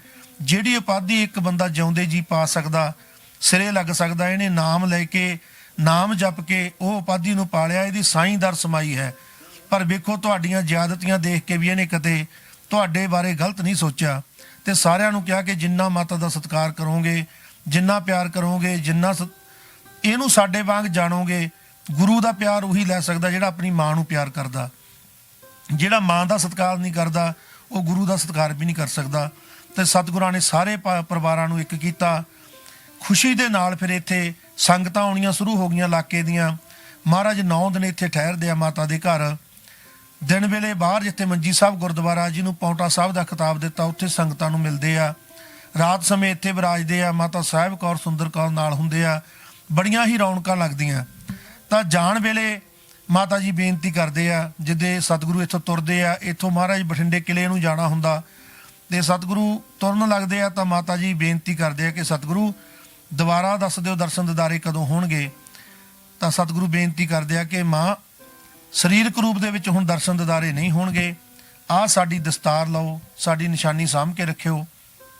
ਜਦੋਂ ਹੀ ਤੁਸੀਂ ਨਿਤਨੇਮ ਕਰੋਗੇ, ਦਿੱਤੇ ਹੋਏ ਤੁਹਾਨੂੰ ਨਾਮ ਦਿੱਤਾ ਹੋਇਆ ਉਹਨੂੰ ਧਿਆਓਗੇ, ਆਉਂਦੇ ਜਾਂਦੇ ਸਵਾਸਾਂ ਨੂੰ ਵੇਖਣਾ ਕਰੋਗੇ, ਤੁਹਾਨੂੰ ਸਾਡੇ ਹੀ ਦਰਸ਼ਨ ਹੋਇਆ ਕਰਨਗੇ। ਇਹ ਵਿਧੀ ਬਖਸ਼ਿਸ਼ ਕੀਤੀ ਜਿਹੜੀ ਕਿ ਪਹਿਲਾਂ ਵੀ ਅਨੰਦਪੁਰ ਸਾਹਿਬ ਜਾ ਕੇ ਨਾਮਦਾਨ ਲੈਣ ਵੇਲੇ ਵਿਧੀ ਲਈ ਸੀ। ਤਾਂ ਸਤਿਗੁਰਾਂ ਨੇ ਮਾਤਾ ਦੇਸਾਂ ਦੀ ਝੋਲੀ ਉਹ ਵਿਧੀ ਪਾਈ ਕਿ ਤੁਸੀਂ ਇਸ ਤਰ੍ਹਾਂ ਜਾਪ ਕਰਨਾ। ਇਹ ਸੰਗਤਾਂ ਨੂੰ ਦੱਸ ਦਈਏ ਕਿ ਬਹੁਤ ਸਮਾਂ ਕਹਿ ਲਓ ਅਸੀਂ ਬਚਪਨ ਤੋਂ ਇੱਥੇ ਸੇਵਾ ਕਰਦੇ ਸੀ ਤੇ ਸਾਂਝ ਪਾਉਂਦੇ ਰਹਿੰਦੇ ਸੀ ਕਿ ਮਾਤਾ ਇਹ ਪਤਾ ਲੱਗ ਜੇ ਕਿ ਗੁਰੂ ਨਾਨਕ ਸਾਹਿਬ ਜਦੋਂ ਜਾਂਦੇ ਸੀ ਲੋਕਾਂ ਨੂੰ ਉਦੋਂ ਕੀ ਨਾਮਦਾਨ ਦਿੰਦੇ ਸੀ, ਚਰਨ ਪੌਲ ਦੇਣ ਵੇਲੇ ਕੀ ਕਹਿੰਦੇ ਸੀ। ਤੇ ਜਾਂ ਗੁਰੂ ਗੋਬਿੰਦ ਸਿੰਘ ਨੇ ਜਦੋਂ ਅੰਮ੍ਰਿਤ ਹਲੇ ਨਹੀਂ ਛਕਾਇਆ ਸੀ, 25 ਸਾਲ ਉਦੋਂ ਪਹਿਲਾਂ ਹੋ ਗਏ ਸੀ ਅਨੰਦਪੁਰ ਸਾਹਿਬ ਬੈਠਿਆਂ ਨੂੰ, ਉਹਨਾਂ 25 ਸਾਲਾਂ ਦੇ ਵਿੱਚ ਉਹ ਸੰਗਤਾਂ ਨੂੰ ਕੀ ਕਹਿੰਦੇ ਹੁੰਦੇ ਸੀ, ਇਹੋ ਜੀ ਗੱਲ ਕਿਵੇਂ ਨਾਮਦਾਨ ਦਿੰਦੇ ਸੀ, ਕਿਵੇਂ ਬਖਸ਼ਿਸ਼ ਕਰਦੇ ਸੀ, ਸਾਨੂੰ ਵੀ ਪਤਾ ਲੱਗੇ। ਕਿਉਂਕਿ ਅੱਜ ਤਾਂ ਸਾਡੇ ਕੋਲ ਇੱਕ ਲਫ਼ਜ਼ ਹੀ ਰਹਿ ਗਿਆ ਕਿ ਅਸੀਂ ਸਿੱਖੀ ਦਾ ਪ੍ਰਚਾਰ ਕਰਨਾ, ਤੇ ਸਿੱਖੀ ਸਭ ਦੀ ਵੱਖੋ ਵੱਖਰੀ ਆ। ਉਹ ਸਿੱਖੀ ਕਿਹੜੀ ਹੈ ਜਿਹੜੀ ਗੁਰੂ ਨਾਨਕ ਸਾਹਿਬ ਨੇ ਬਖਸ਼ਿਸ਼ ਕੀਤੀ ਸੀ? ਤਾਂ ਪਹਿਲਾਂ ਮਾਤਾ ਨੇ ਸਾਲ ਪਹਿਲਾਂ ਬਖਸ਼ਿਸ਼ ਕੀਤੀ, ਫਿਰ ਸਤਿਗੁਰਾਂ ਨੇ ਦਰਸ਼ਨ ਦਿਦਾਰੇ ਬਖਸ਼ਿਸ਼ ਕੀਤੇ, ਉਸੇ ਵਿਧੀ ਨਾਲ ਕਿ ਜਿਵੇਂ ਆਪਣੇ ਸਵਾਸਾਂ ਨੂੰ ਵੇਖਦਿਆਂ ਧਿਆਨ ਕਰਨਾ, ਉਹ ਧਿਆਨ ਕਰਦਿਆਂ ਜਿਹਨੂੰ ਗੁਰੂ ਨਾਨਕ ਸਾਹਿਬ ਨੇ ਕਿਹਾ ਜਿੰਨੀ ਨਾਮ ਧਿਆਇਆ ਗਏ ਮਸਕਤ ਕਾਲ, ਨਾਨਕ ਤੇ ਮੁਖ ਉਜਲੇ ਕੀਤੀ ਸੁੱਟੀ ਨਾਲ। ਫਿਰ ਇੱਕ ਸਮਾਂ ਆਉਂਦਾ ਜਦੋਂ ਸਰੀਰ ਟਿਕ ਜਾਂਦਾ, ਮਨ ਟਿਕ ਜਾਂਦਾ, ਸਮਾਧੀ ਦੀ ਅਵਸਥਾ ਬਣਦੀ ਆ, ਤਾਂ ਉੱਥੇ ਸਾਨੂੰ ਸਮਾਧੀ 'ਚ ਸਾਰੇ ਗੁਰੂਆਂ ਦੇ ਦਰਸ਼ਨ ਹੁੰਦੇ ਆ, ਆਪਣੇ ਵੱਡੇ ਵਡੇਰਿਆਂ ਦੇ ਸਭ ਦੇ ਦਰਸ਼ਨ ਹੁੰਦੇ ਆ, ਉਹ ਸਾਂਝ ਪੈਂਦੀ ਆ। ਤਾਂ ਉਦੋਂ ਇਹ ਝੋਲੀ ਪਾਇਆ ਕਿ ਗੁਰੂ ਨਾਨਕ ਦੇਵ ਨੇ ਪੂਰੀ ਮਨੁੱਖਤਾ ਨੂੰ ਇਹ ਕਿਹਾ ਸੀ ਕਿ ਜਿਹੜਾ ਇਹ ਇੱਕ ਓਂਕਾਰ ਹੈ, ਪੂਰੀ ਸ੍ਰਿਸ਼ਟੀ ਦਾ ਮਾਲਕ ਹੈ, ਇਹ ਖੰਡਾਂ ਬ੍ਰਹਮੰਡਾਂ ਦਾ ਮਾਲਕ ਹੈ, ਇਹ ਇੱਕ ਧੁਨੀ ਆ, ਪਾਵਰ ਆ। ਇਸੇ ਪਾਵਰ 'ਚੋਂ ਸਾਰੀ ਦੁਨੀਆ ਪੈਦਾ ਹੋ ਰਹੀ ਆ, ਇਸੇ 'ਚ ਹੀ ਲੈ ਹੋ ਰਹੀ ਆ। ਇਹਨੂੰ ਜਪਣ ਵਾਲਾ ਨਿਰਵੈਰ ਹੋ ਜਾਂਦਾ, ਨਿਰਭੈ ਹੋ ਜਾਂਦਾ, ਕਾਲ ਤੋਂ ਰਹਿਤ ਹੋ ਜਾਂਦਾ। ਸਤਿਗੁਰਾਂ ਨੇ ਕਿਹਾ ਕਿ ਇਹ ਆਦਿ ਤੋਂ ਸੱਚ ਆ, ਜੁਗਾਂ ਦੇ ਸਮੇਂ ਤੋਂ ਵੀ ਸੱਚ ਆ। ਜਦੋਂ ਇਹ ਨਾਮਦਾਨ ਝੋਲੀ ਪਾਇਆ ਤੇ ਮਾਤਾ ਨੇ ਗਾਹਾਂ ਸਾਨੂੰ ਬਖਸ਼ਿਸ਼ ਕੀਤੀ, ਅਸੀਂ ਵੀ ਜਪਿਆ। ਕਿਉਂਕਿ ਇਸ ਵਿਸ਼ੇ ਤੇ ਜੇ ਬੋਲਣਾ ਹੋਵੇ ਘੱਟੋ ਘੱਟ ਅਸੀਂ ਲਗਾਤਾਰ ਜਿਹੜੀ ਸਾਂਝ ਅਸੀਂ ਪਾ ਸਕਦੇ ਹਾਂ, 4-5 ਘੰਟੇ ਵੀ ਇਕੱਲੇ ਮੂਲ ਮੰਤਰ ਤੇ ਬੋਲਿਆ ਜਾ ਸਕਦਾ। ਪਰ ਅਸੀਂ ਆਖਰੀ ਗੱਲ ਦੱਸ ਦਈਏ ਇਸ ਵਿਸ਼ੇ ਦੀ, ਜਿਹੜੀ ਪਾਤਸ਼ਾਹ ਨੇ ਬਖਸ਼ਿਸ਼ ਕੀਤੀ ਆ ਕਿ ਇਹਦੇ ਤੇ ਸਵਾਸਾਂ ਤੇ ਧਿਆਨ ਦੇਣ ਤੇ ਕਈ ਵਾਰੀ ਸਾਨੂੰ ਸਮਝ ਨਹੀਂ ਆਉਂਦੀ, ਪਰ ਜਦੋਂ ਅਸੀਂ ਜਪਜੀ ਸਾਹਿਬ ਨੂੰ ਸਹਿਜੇ ਪੜ੍ਹਦੇ ਹਾਂ ਤੇ ਆਖਰੀ ਸ਼ਲੋਕ ਦੇ ਵਿੱਚ ਗੁਰੂ ਨਾਨਕ ਸਾਹਿਬ ਨੇ ਸਾਨੂੰ ਕਿਹਾ ਕਿ ਪਵਨ ਗੁਰੂ ਪਾਣੀ ਪਿਤਾ। ਪਾਤਸ਼ਾਹ ਕਹਿ ਕੇ ਗਿਆ ਕਿ ਪੂਰੀ ਸ੍ਰਿਸ਼ਟੀ ਦਾ ਜਿਹੜਾ ਗੁਰੂ ਆ ਉਹ ਪਵਨ ਹੈ। ਇਸ ਪਵਨ ਗੁਰੂ ਦੇ ਜਿਹੜਾ ਚਰਨੀ ਧਿਆਨ ਲਾਉਣਾ, ਇਹਨੂੰ ਆਉਂਦੇ ਜਾਂਦੇ ਸਵਾਸਾਂ ਨੂੰ ਮਹਿਸੂਸ ਕਰਨਾ, ਇਹਨੂੰ ਮਹਿਸੂਸ ਕਰਨ ਲਈ ਥਿਰ ਘਰ ਆ ਜਿਹੜਾ ਉਹ ਖੁੱਲ੍ਹ ਜਾਂਦਾ। ਤੇ ਉੱਥੇ ਬਚਨ ਕੀਤਾ, ਥਿਰ ਘਰ ਵੈਸੋ ਹਰਜਨ ਪਿਆਰੇ, ਸਤਿਗੁਰ ਤੁਮਰੇ ਕਾਜ ਸਵਾਰੇ। ਪਵਨ ਗੁਰੂ ਪਾਣੀ ਪਿਤਾ, ਸਾਰੇ ਜਗਤ ਦਾ ਪਿਤਾ ਜਿਹੜਾ ਉਹ ਪਾਣੀ ਆ। ਪਰਮ ਪਿਤਾ ਪ੍ਰਮਾਤਮਾ ਨੇ ਬਹੁਤ ਵੱਡੀ ਉਪਾਧੀ ਦਿੱਤੀ ਹੈ ਇਹਨੂੰ। ਇਹ ਪਹਿਲਾ ਪਾਣੀ ਜੀਵ ਹੈ, ਜਿਤ ਹਰਿਆ ਸਭ ਕੋਏ। ਪਾਣੀ 70% ਹੀ ਸਾਡੇ ਸਰੀਰ 'ਚ ਹੈ, ਤੇ ਪਾਣੀ ਨਾਲ ਜਦੋਂ ਵੀ ਅਸੀਂ ਸੰਬੋਧਨ ਹੋਣਾ ਹੈ, ਅੱਜ ਵਿਗਿਆਨ ਨੇ ਬੜੀ ਵਧੀਆ ਸਾਨੂੰ ਸੋਝੀ ਦਿੱਤੀ ਆ ਕਿ ਪਾਣੀ ਲੈਬ ਕੰਪਿਊਟਰ ਹੈ। ਤੇ ਸਾਡੇ ਗੁਰੂਆਂ ਨੇ ਸਦੀਆਂ ਤੋਂ ਹੀ ਕਿਹਾ ਇਹ ਗੱਲਾਂ ਕਿ ਪਾਣੀ ਛਕਣ ਵੇਲੇ ਵੀ ਤੁਸੀਂ ਕੋਈ ਨਾ ਕੋਈ ਜਾਪ ਕਰੋ, ਪੋਜ਼ਿਟਿਵ ਬੋਲੋ, ਤਾਂ ਕਿ ਤੁਹਾਡੇ ਅੰਦਰ ਜਾ ਕੇ ਉਹੀ ਅਸਰ ਕਰੇ। ਤੇ ਨਾਲ ਹੀ ਪਾਤਸ਼ਾਹ ਨੇ ਕਿਹਾ ਕਿ ਜਦੋਂ ਹੀ ਇਸ਼ਨਾਨ ਕਰਨਾ, ਜਿੰਨਾ ਜ਼ਿਆਦਾ ਆਪਣੇ ਪਿਤਾ ਦੀ ਬੁੱਕਲ 'ਚ ਬਹਿ ਕੇ ਪੋਜ਼ਿਟਿਵ ਬੋਲ ਸਕਦੇ ਹੋ, ਪਾਣੀ ਪਿਤਾ ਕੋਲੇ ਬਹਿ ਕੇ ਜਿੰਨਾ ਚੰਗਾ ਸੋਚ ਸਕਦੇ ਹੋ, ਉਹ ਜੀ ਤੁਹਾਡੀ ਜ਼ਿੰਦਗੀ ਬਣ ਜੂ। ਇਹ ਪਾਣੀ ਦੀਆਂ ਕਰਾਮਾਤਾਂ ਜਿਹੜੀਆਂ ਆਉਣ ਵਾਲੇ ਸਮੇਂ 'ਚ ਤੁਹਾਡੇ ਸਾਹਮਣੇ ਵੀ ਆ ਜਾਣੀਆਂ। ਬਹੁਤ ਖੋਜਾਂ ਹੋ ਰਹੀਆਂ। ਪਵਨ ਗੁਰੂ ਪਾਣੀ ਪਿਤਾ ਮਾਤਾ ਧਰਤ ਮਹਤ, ਇਹ ਧਰਤੀ ਆ ਜਿਹੜੀ ਪੂਰੇ ਸੰਸਾਰ ਦੀ ਮਾਤਾ। ਸਾਡੇ ਸਿੱਖ ਗੁਰੂਆਂ ਨੇ ਇਹੀ ਦੱਸਿਆ, ਗੁਰੂ ਦਾ ਸਤਿਕਾਰ ਕਰਨਾ। ਪਵਨ ਗੁਰੂ ਪਰਮ ਪਿਤਾ ਤੋਂ ਬਾਅਦ ਗੁਰੂ ਆ ਜਿਹੜਾ ਪੌਣ ਹੈ, ਪਿਤਾ ਪਾਣੀ ਹੈ, ਮਾਤਾ ਧਰਤੀ ਹੈ। ਧਰਤੀ ਮਾਤਾ ਦਾ ਸਤਿਕਾਰ ਕਰਦੇ ਹਾਂ, ਪਿਆਰ ਕਰਦੇ ਹਾਂ। ਅਸੀਂ ਜੋ ਵੀ ਜ਼ਿੰਦਗੀ ਦੇ ਕਾਰਜ ਕਰਨੇ ਆ, ਜਦੋਂ ਅਸੀਂ ਇੰਨੇ ਸੁਚੇਤ ਹੋਵਾਂਗੇ, ਪਿਆਰ ਨਾਲ ਚੱਲਾਂਗੇ ਇਹਨਾਂ ਥਾਵਾਂ ਤੇ, ਤਾਂ ਸਾਨੂੰ ਬਹੁਤ ਨਿਆਮਤਾਂ ਮਿਲਣੀਆਂ। ਪਵਨ ਗੁਰੂ ਪਾਣੀ ਪਿਤਾ ਮਾਤਾ ਧਰਤ ਮਹਤ, ਦਿਵਸ ਰਾਤ ਦੋਏ ਦਾਈ ਦਾਇਆ, ਖੇਲਾ ਸਗਲ ਜਗਤ। ਮਹਾਰਾਜ ਕਹਿੰਦੇ ਚੰਗਿਆਈਆਂ ਬੁਰਾਈਆਂ ਬਾਚਾ ਧਰਮ ਹਦੂਰ, ਕਰਮੀ ਆਪੋ ਆਪਣੀ ਕਿਹੜਾ ਕੇ ਦੂਰ। ਸਤਿਗੁਰੂ ਕਹਿੰਦੇ ਨੇ ਕਿ ਜੋ ਵੀ ਤੁਸੀਂ ਕਰ ਰਹੇ ਹੋ, ਜਿਹੜਾ ਆਕਾਸ਼ੀ ਰਿਕਾਰਡ ਆ ਉਹਦੇ 'ਚ ਦਰਜ ਹੋ ਜਾਂਦਾ। ਜੋ ਦਰਜ ਹੋ ਜਾਂਦਾ ਉਹਦਾ ਫਲ ਤੁਹਾਨੂੰ ਭੋਗਣਾ ਪੈਂਦਾ। ਜਿਹਨੂੰ ਕਿਹਾ ਕਿ ਜਿਹਾ ਬੀਜਾ ਸੋ ਲਾਉਣਾ, ਕਰਮਾ ਸੰਦੜਾ ਖੇਤ, ਐਸ ਹੱਥ ਕਰ ਲਾ ਤੇ ਐਸ ਹੱਥ ਭਰ ਲਾ। ਇਹ ਸਿੱਧਾ ਜਨ ਅੰਜਾਮ ਆ ਅਕਾਲ ਪੁਰਖ ਦਾ, ਇੱਥੇ ਕੋਈ ਨਹੀਂ ਬਖਸ਼ਿਆ ਜਾਂਦਾ। ਜੇ ਕੋਈ ਕਹੇ ਮੈਂ ਪਾਪ ਵੀ ਕਰੀ ਜਾਵਾਂ, ਪਾਠ ਵੀ ਕਰੀ ਜਾਵਾਂ, ਡੱਕਾ ਨਹੀਂ ਬਣਨਾ। ਜੇ ਘਰੇ ਕਿੱਕਰਾਂ ਬੀਜੀਆਂ ਤਾਂ ਤੁੱਕੇ ਹੀ ਲੱਗਣਗੇ, ਅੰਬ ਨਹੀਂ ਲੱਗਦੇ। ਇਹ ਸਿੱਧੇ ਸਿਧਾਂਤ ਆ ਗੁਰਬਾਣੀ ਦੇ। ਜੇ ਅੰਬ ਚੂਪਣਿਆ ਤਾਂ ਅੰਬਾਂ ਦੀਆਂ ਗੁਟੜੀਆਂ ਨੱਪਣੀਆਂ ਪੈਣਗੀਆਂ। ਇਹਨਾਂ ਗੱਲਾਂ ਨੂੰ ਮੰਨ ਕੇ ਸਤਿਗੁਰੂ ਕਹਿੰਦੇ ਆ ਕਿ ਤੁਸੀਂ ਚੱਲੋਗੇ ਸਦਾ ਹੀ ਸੌਖੇ ਰਹੋਗੇ। ਤੇ ਹੁਣ ਜਿਹੜੀ ਧਿਆਨ ਦੀ ਗੱਲ ਆ, ਕਈ ਵਾਰੀ ਬੰਦਾ ਤਿੜਕਦਾ, ਸ਼ਾਇਦ ਵੀ ਧਿਆਨ ਤਾਂ ਸਤਿਗੁਰਾਂ ਨੇ ਕਿਤੇ ਕਿਹਾ ਹੀ ਨਹੀਂ, ਪਰ ਗੁਰੂ ਨਾਨਕ ਨੇ ਇਹ ਕਹਿਤਾ ਸੀ ਕਿ ਜਿੰਨੀ ਨਾਮ ਧਿਆਇਆ, ਨਾਮ ਕੀ ਆ? ਇੱਕ ਓਂਕਾਰ ਸਤਨਾਮ। ਜਿਹਨੇ ਵੀ ਇਹ ਧਿਆਲਿਆ ਗਏ ਮਸਕਤ ਘਾਲ, ਜਿਹਨੇ ਮਸਕਤਾਂ ਕਰ ਲੀਆਂ, ਨਾਨਕ ਤੇ ਮੁਖ ਉਜਲੇ ਕੀਤੀ ਸੁੱਟੀ ਨਾਲ। ਇਹ ਵਿਧੀ ਸਤਿਗੁਰਾਂ ਨੇ ਬਖਸ਼ਿਸ਼ ਮਾਤਾ ਦੇਸਾਂ ਨੂੰ ਕੀਤੀ। ਮਾਤਾ ਦੇਸਾਂ ਨੇ ਵਿਧੀ ਸਾਨੂੰ ਬਖਸ਼ਿਸ਼ ਕੀਤੀ। ਸਮੇਂ ਸਮੇਂ ਤੇ ਦਰਸ਼ਨ ਦਿੰਦੇ ਰਹਿੰਦੇ ਆ। ਹੁਣ ਵੀ ਜਿਹੜਾ ਸਾਨੂੰ ਹੁਕਮ ਕੀਤੇ ਆ, ਅੱਜ ਤੱਕ ਨਹੀਂ ਸੀ ਕਿਹਾ, ਸਿਰਫ ਦਰਸ਼ਨ ਕਰਾਈਦੇ ਸੀ। ਗੁਰਦੁਆਰਾ ਬਹੁਤ ਸਮੇਂ ਤੋਂ ਬਣ ਰਿਹਾ, ਪਰ ਸਾਨੂੰ ਕਦੇ ਗ੍ਰਾਹੀ ਕਰਨ ਨੂੰ ਨਹੀਂ ਸੀ ਕਿਹਾ। ਹੁਣ ਮਾਤਾ ਨੇ ਸਾਨੂੰ ਆਗਿਆ ਦਿੱਤੀ ਹੈ ਕਿ ਤੁਸੀਂ ਜਿਵੇਂ ਦੇਸ਼ ਵਿਦੇਸ਼ ਤੋਂ ਸੰਗਤਾਂ ਆ ਰਹੀਆਂ, ਉਹਨਾਂ ਨੂੰ ਰਹਿਸ ਦੀ ਦਿੱਕਤ ਆਉਂਦੀ ਆ, ਦੁਨੀਆ ਦੂਰੋਂ ਸੋਚ ਕੇ ਆਉਂਦੀ ਹੈ ਕਿ ਉਸ ਬੁਰਜ 'ਚ ਬੈਠੀਏ, ਨਾਮ ਜਪੀਏ, ਉੱਥੇ ਉਹ ਅਨੁਭਵ ਕਰ ਸਕੀਏ, ਸਤਿਗੁਰਾਂ ਦੀ ਪ੍ਰੈਜੈਂਸ ਨੂੰ ਮਹਿਸੂਸ ਕਰ ਸਕੀਏ। ਤੇ ਹੁਣ ਉਹਨਾਂ ਲਈ ਤੁਸੀਂ ਸਰਾਵਾਂ ਬਣਾਓ, ਲੰਗਰ ਹਾਲ ਬਣਾਓ। ਉਹਦੇ ਲਈ ਅਸੀਂ ਹੁਣ ਬੇਨਤੀ ਕਰਦੇ ਹਾਂ ਸਾਰੀਆਂ ਸੰਗਤਾਂ ਨੂੰ, ਜਿਹੜੀਆਂ ਪਿਛਲੇ 50 ਸਾਲਾਂ ਤੋਂ ਤਾਂ ਮੈਨੂੰ ਹੀ ਜਾਣਦੀਆਂ, ਆਉਂਦੀਆਂ ਰਹੀਆਂ ਜਾਂਦੀਆਂ ਰਹੀਆਂ, ਕਦੇ ਕਿਸੇ ਨੂੰ ਕੋਈ ਸੇਵਾ ਨਹੀਂ ਕਹੀ, ਪਰ ਹੁਣ ਅਸੀਂ ਕਹਿਣੇ ਆ ਕਿ ਇੱਥੇ ਸੇਵਾ ਦੀ ਜ਼ਰੂਰਤ ਆ, ਜਗ੍ਹਾ ਖਰੀਦਣੀਆਂ, ਸਰਾਵਾਂ ਬਣਾਉਣੀਆਂ, ਲੰਗਰ ਹਾਲ ਬਣਾਉਣੇ ਆ, ਦਰਬਾਰ ਸਾਹਿਬ ਬਣਨੇ ਆ।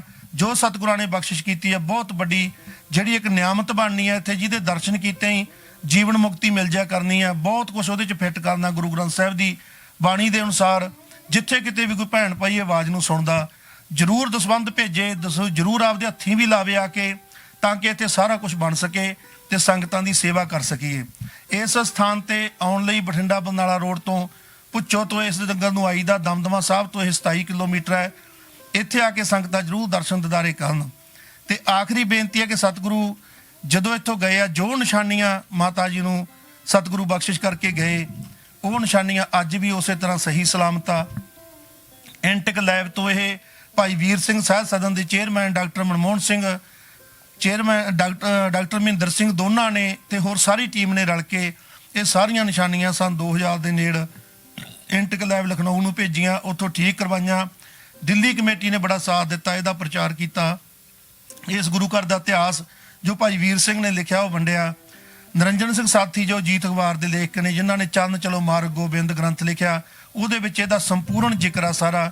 ਤੇ ਅਸੀਂ ਬੇਨਤੀ ਕਰਾਂਗੇ ਸਾਰੀਆਂ ਸੰਗਤਾਂ ਨੂੰ ਕਿ ਮਾਈ ਦੇਸਾਂ ਦਾ ਇਤਿਹਾਸ ਜਾਣਨ ਲਈ ਤੁਸੀਂ ਸਰਚ ਕਰ ਸਕਦੇ ਹੋ, ਪ੍ਰਸੰਗ ਮਾਈ ਦੇਸਾਂ, ਉਹ ਨੈਟ ਤੇ ਪਿਆ ਸਭ ਕੁਝ। ਤੇ ਇਹ ਗੁਰੂ ਘਰ ਦਾ ਜਿਹੜਾ ਚੈਨਲ ਆ, ਜਿਹਦੇ ਤੇ ਅਧਿਆਤਮਕ ਸਾਂਝਾਂ ਹੀ ਪਾਈਆਂ ਜਾਂਦੀਆਂ, ਜੋ ਸਾਨੂੰ ਝੋਲੀ ਪਾਇਆ ਸਤਿਗੁਰਾਂ ਨੇ ਉਹ ਵੰਡਿਆ ਜਾਂਦਾ। ਤੇ ਉਹ ਮਾਂ ਦੇਸਾਂ ਦੇ ਨਾਂ ਤੇ ਚੈਨਲ ਆ, ਉਹਨੂੰ ਜ਼ਰੂਰ ਤੁਸੀਂ ਸਬਸਕ੍ਰਾਈਬ ਕਰਨਾ, ਸ਼ੇਅਰ ਕਰਨਾ, ਲਾਈਕ ਕਰਨਾ, ਤਾਂ ਕਿ ਤੁਹਾਡੇ ਕੋਲੇ ਉਹ ਸਾਰੀ ਜਾਣਕਾਰੀ ਪਹੁੰਚ ਸਕੇ ਜਿਹੜੀ 50 ਸਾਲਾਂ ਦੇ ਵਿੱਚ ਅਸੀਂ ਮਾਤਾ ਦੇਸਾਂ ਦੇ ਅੱਗੇ ਬੇਨਤੀਆਂ ਕਰ ਕਰ ਝੋਲੀ ਪਾਈ ਆ। ਜੋ ਸਤਿਗੁਰਾਂ ਨੇ ਸਾਨੂੰ ਦਰਸ਼ਨ ਦਿਦਾਰੇ ਦੇ ਕੇ ਸਾਡੀ ਝੋਲੀ 'ਚ ਪਾਇਆ, ਤੇ ਅਸੀਂ ਬੜੇ ਭਾਗਾਂ ਵਾਲੇ ਹੋਵਾਂਗੇ ਜੇ ਗੱਲ ਸੰਗਤ ਨੂੰ ਦੱਸਣ ਵਿੱਚ ਕਾਮਯਾਬ ਹੋ ਜਾਈਏ ਕਿ ਸਿੱਖੀ ਹੈ ਕੀ। ਗੁਰੂ ਨਾਨਕ ਨੇ ਸਿੱਖੀ ਕਿਹੜੀ, ਜਿਹੜੀ ਪੂਰੀ ਮਨੁੱਖਤਾ ਨੂੰ ਸੰਬੰਧਿਤ ਸ਼ੁਰੂ ਕੀਤੀ ਸੀ, ਉਹ ਉਵੇਂ ਦੀ ਉਵੇਂ ਅਸੀਂ ਦੱਸ ਸਕੀਏ, ਇਹ ਸਾਡੀ ਭਾਵਨਾ ਹੈ। ਕਿਉਂਕਿ ਸਤਿਗੁਰੂ ਨੇ 5-4 ਗੱਲਾਂ ਸਾਨੂੰ ਕਹੀਆਂ ਕਿ ਹਰ ਇੱਕ ਨੂੰ ਦੱਸ ਦਿਓ ਜਿਹਨੇ ਗੁਰੂ ਨਾਨਕ ਦਾ ਪੁੱਤ ਕਹਾਉਣਾ ਹੈ। ਇੱਕ ਗੱਲ ਲਿਖ ਲੈ ਕਿ ਉਹ ਮੰਨ ਲੈ ਕਿ ਸਭਨਾ ਜੀਆਂ ਕਾ ਇੱਕ ਦਾਤਾ, ਸੋ ਮੈਂ ਵਿਸਰ ਨਾ ਜਾਈਓ, ਕਿਸੇ ਨਾ ਦਰਿਆਉਤ ਨਾ ਕਰੀ। ਸਭੇ ਸਾਂਝੀ ਵਾਲ ਸਦੈਣ, ਕੋਈ ਨਾ ਦਿਸੇ ਬਾਹਰਾ ਜੀਓ, ਮੰਨ ਕੇ ਚੱਲੇ ਕਿ ਮੈਂ ਤਾਂ ਸਭ ਨੂੰ ਇੱਕੋ ਜਿਹਾ ਮੰਨਣਾ ਹੈ। ਖੱਤਰੀ ਬ੍ਰਾਹਮਣ ਸੂਦ ਵੈਸ ਉਪਦੇਸ਼ ਚੌਂ ਵਰਨਾ ਕੋ ਸਾਂਝਾ, ਚਾਰੇ ਵਰਨਾਂ ਨੂੰ ਉਹਦਾ ਉਪਦੇਸ਼ ਆ ਜਿਹੜਾ ਸਤਿਗੁਰੂ ਦਾ ਪੂਰੀ ਦੁਨੀਆ ਲਈ ਸਾਂਝਾ, ਇਹ ਚੇਤੇ 'ਚ ਰੱਖੇ। ਸਤਿਗੁਰੂ ਕਹਿੰਦੇ ਹਨ ਕਿ ਮਾਨਸ ਕੀ ਜਾਤ ਸਭ ਹੈ, ਇੱਕ ਹੈ ਪਹਿਚਾਣ ਬੋ, ਕਿਸੇ ਨੂੰ ਊਚ ਨੀਚ ਦੀ ਨਿਗਾਹ ਨਾਲ ਨਾ ਵੇਖੇ, ਮਨੁੱਖ ਦੀ ਜਾਤ ਨੂੰ ਇੱਕੋ ਪਹਿਚਾਣੇ ਕਿ ਕਰਤੇ ਪੁਰਖ ਦੇ ਸਾਰੇ ਪੁੱਤਰ ਆ। ਤਾਂ ਸਤਿਗੁਰਾਂ ਨੇ ਇਹ ਦਾਤਾਂ ਝੋਲੀ ਪਾਈਆਂ, ਤੇ ਸਤਿਗੁਰੂ ਨੇ ਇੱਥੇ ਮੋਹਰ ਲਾਈ ਜਿਹੜੀ ਮਾਤਾ ਦੇਸਾਂ ਦੇ ਸਿਰ ਤੇ ਹੱਥ ਰੱਖ ਕੇ ਕਿ ਸਾਚ ਕਹੂੰ ਸੁਣ ਲਿਹੋ ਸਭੈ, ਜਿਨ ਪ੍ਰੇਮ ਕੀਓ ਤਿਨ ਹੀ ਪ੍ਰਭ ਪਾਇਓ।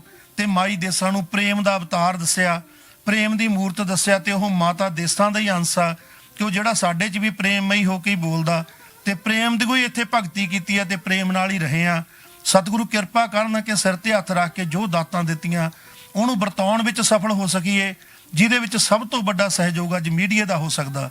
ਤਕਰੀਬਨ ਬਹੁਤ ਚੈਨਲਾਂ ਤੇ ਅਸੀਂ ਮੁਲਾਕਾਤਾਂ ਕੀਤੀਆਂ, ਜਿਹੜੀਆਂ ਗੱਲਾਂ ਅੱਜ ਇਹਦੇ ਤੇ ਬੋਲ ਰਹੇ ਆ, ਆਹ ਸਾਧਨਾ ਬਾਰੇ ਅਸੀਂ ਪਹਿਲਾਂ ਨਹੀਂ ਬੋਲ ਸਕੇ, ਕਿਉਂਕਿ ਸਾਨੂੰ ਹੁਕਮ ਨਹੀਂ ਸੀਗਾ, ਜਿੰਨਾ ਚਿਰ ਸਤਿਗੁਰੂ ਦਰਸ਼ਨ ਨਹੀਂ ਸੀ ਦਿੰਦੇ। ਸਾਡਾ ਮੰਨਿਆ ਹੋਇਆ ਸੀ ਕਿ ਪਾਤਸ਼ਾਹ ਇਸ਼ਾਰਾ ਦੇਣ ਫਿਰ ਬੋਲਿਆ ਕਰੀਏ।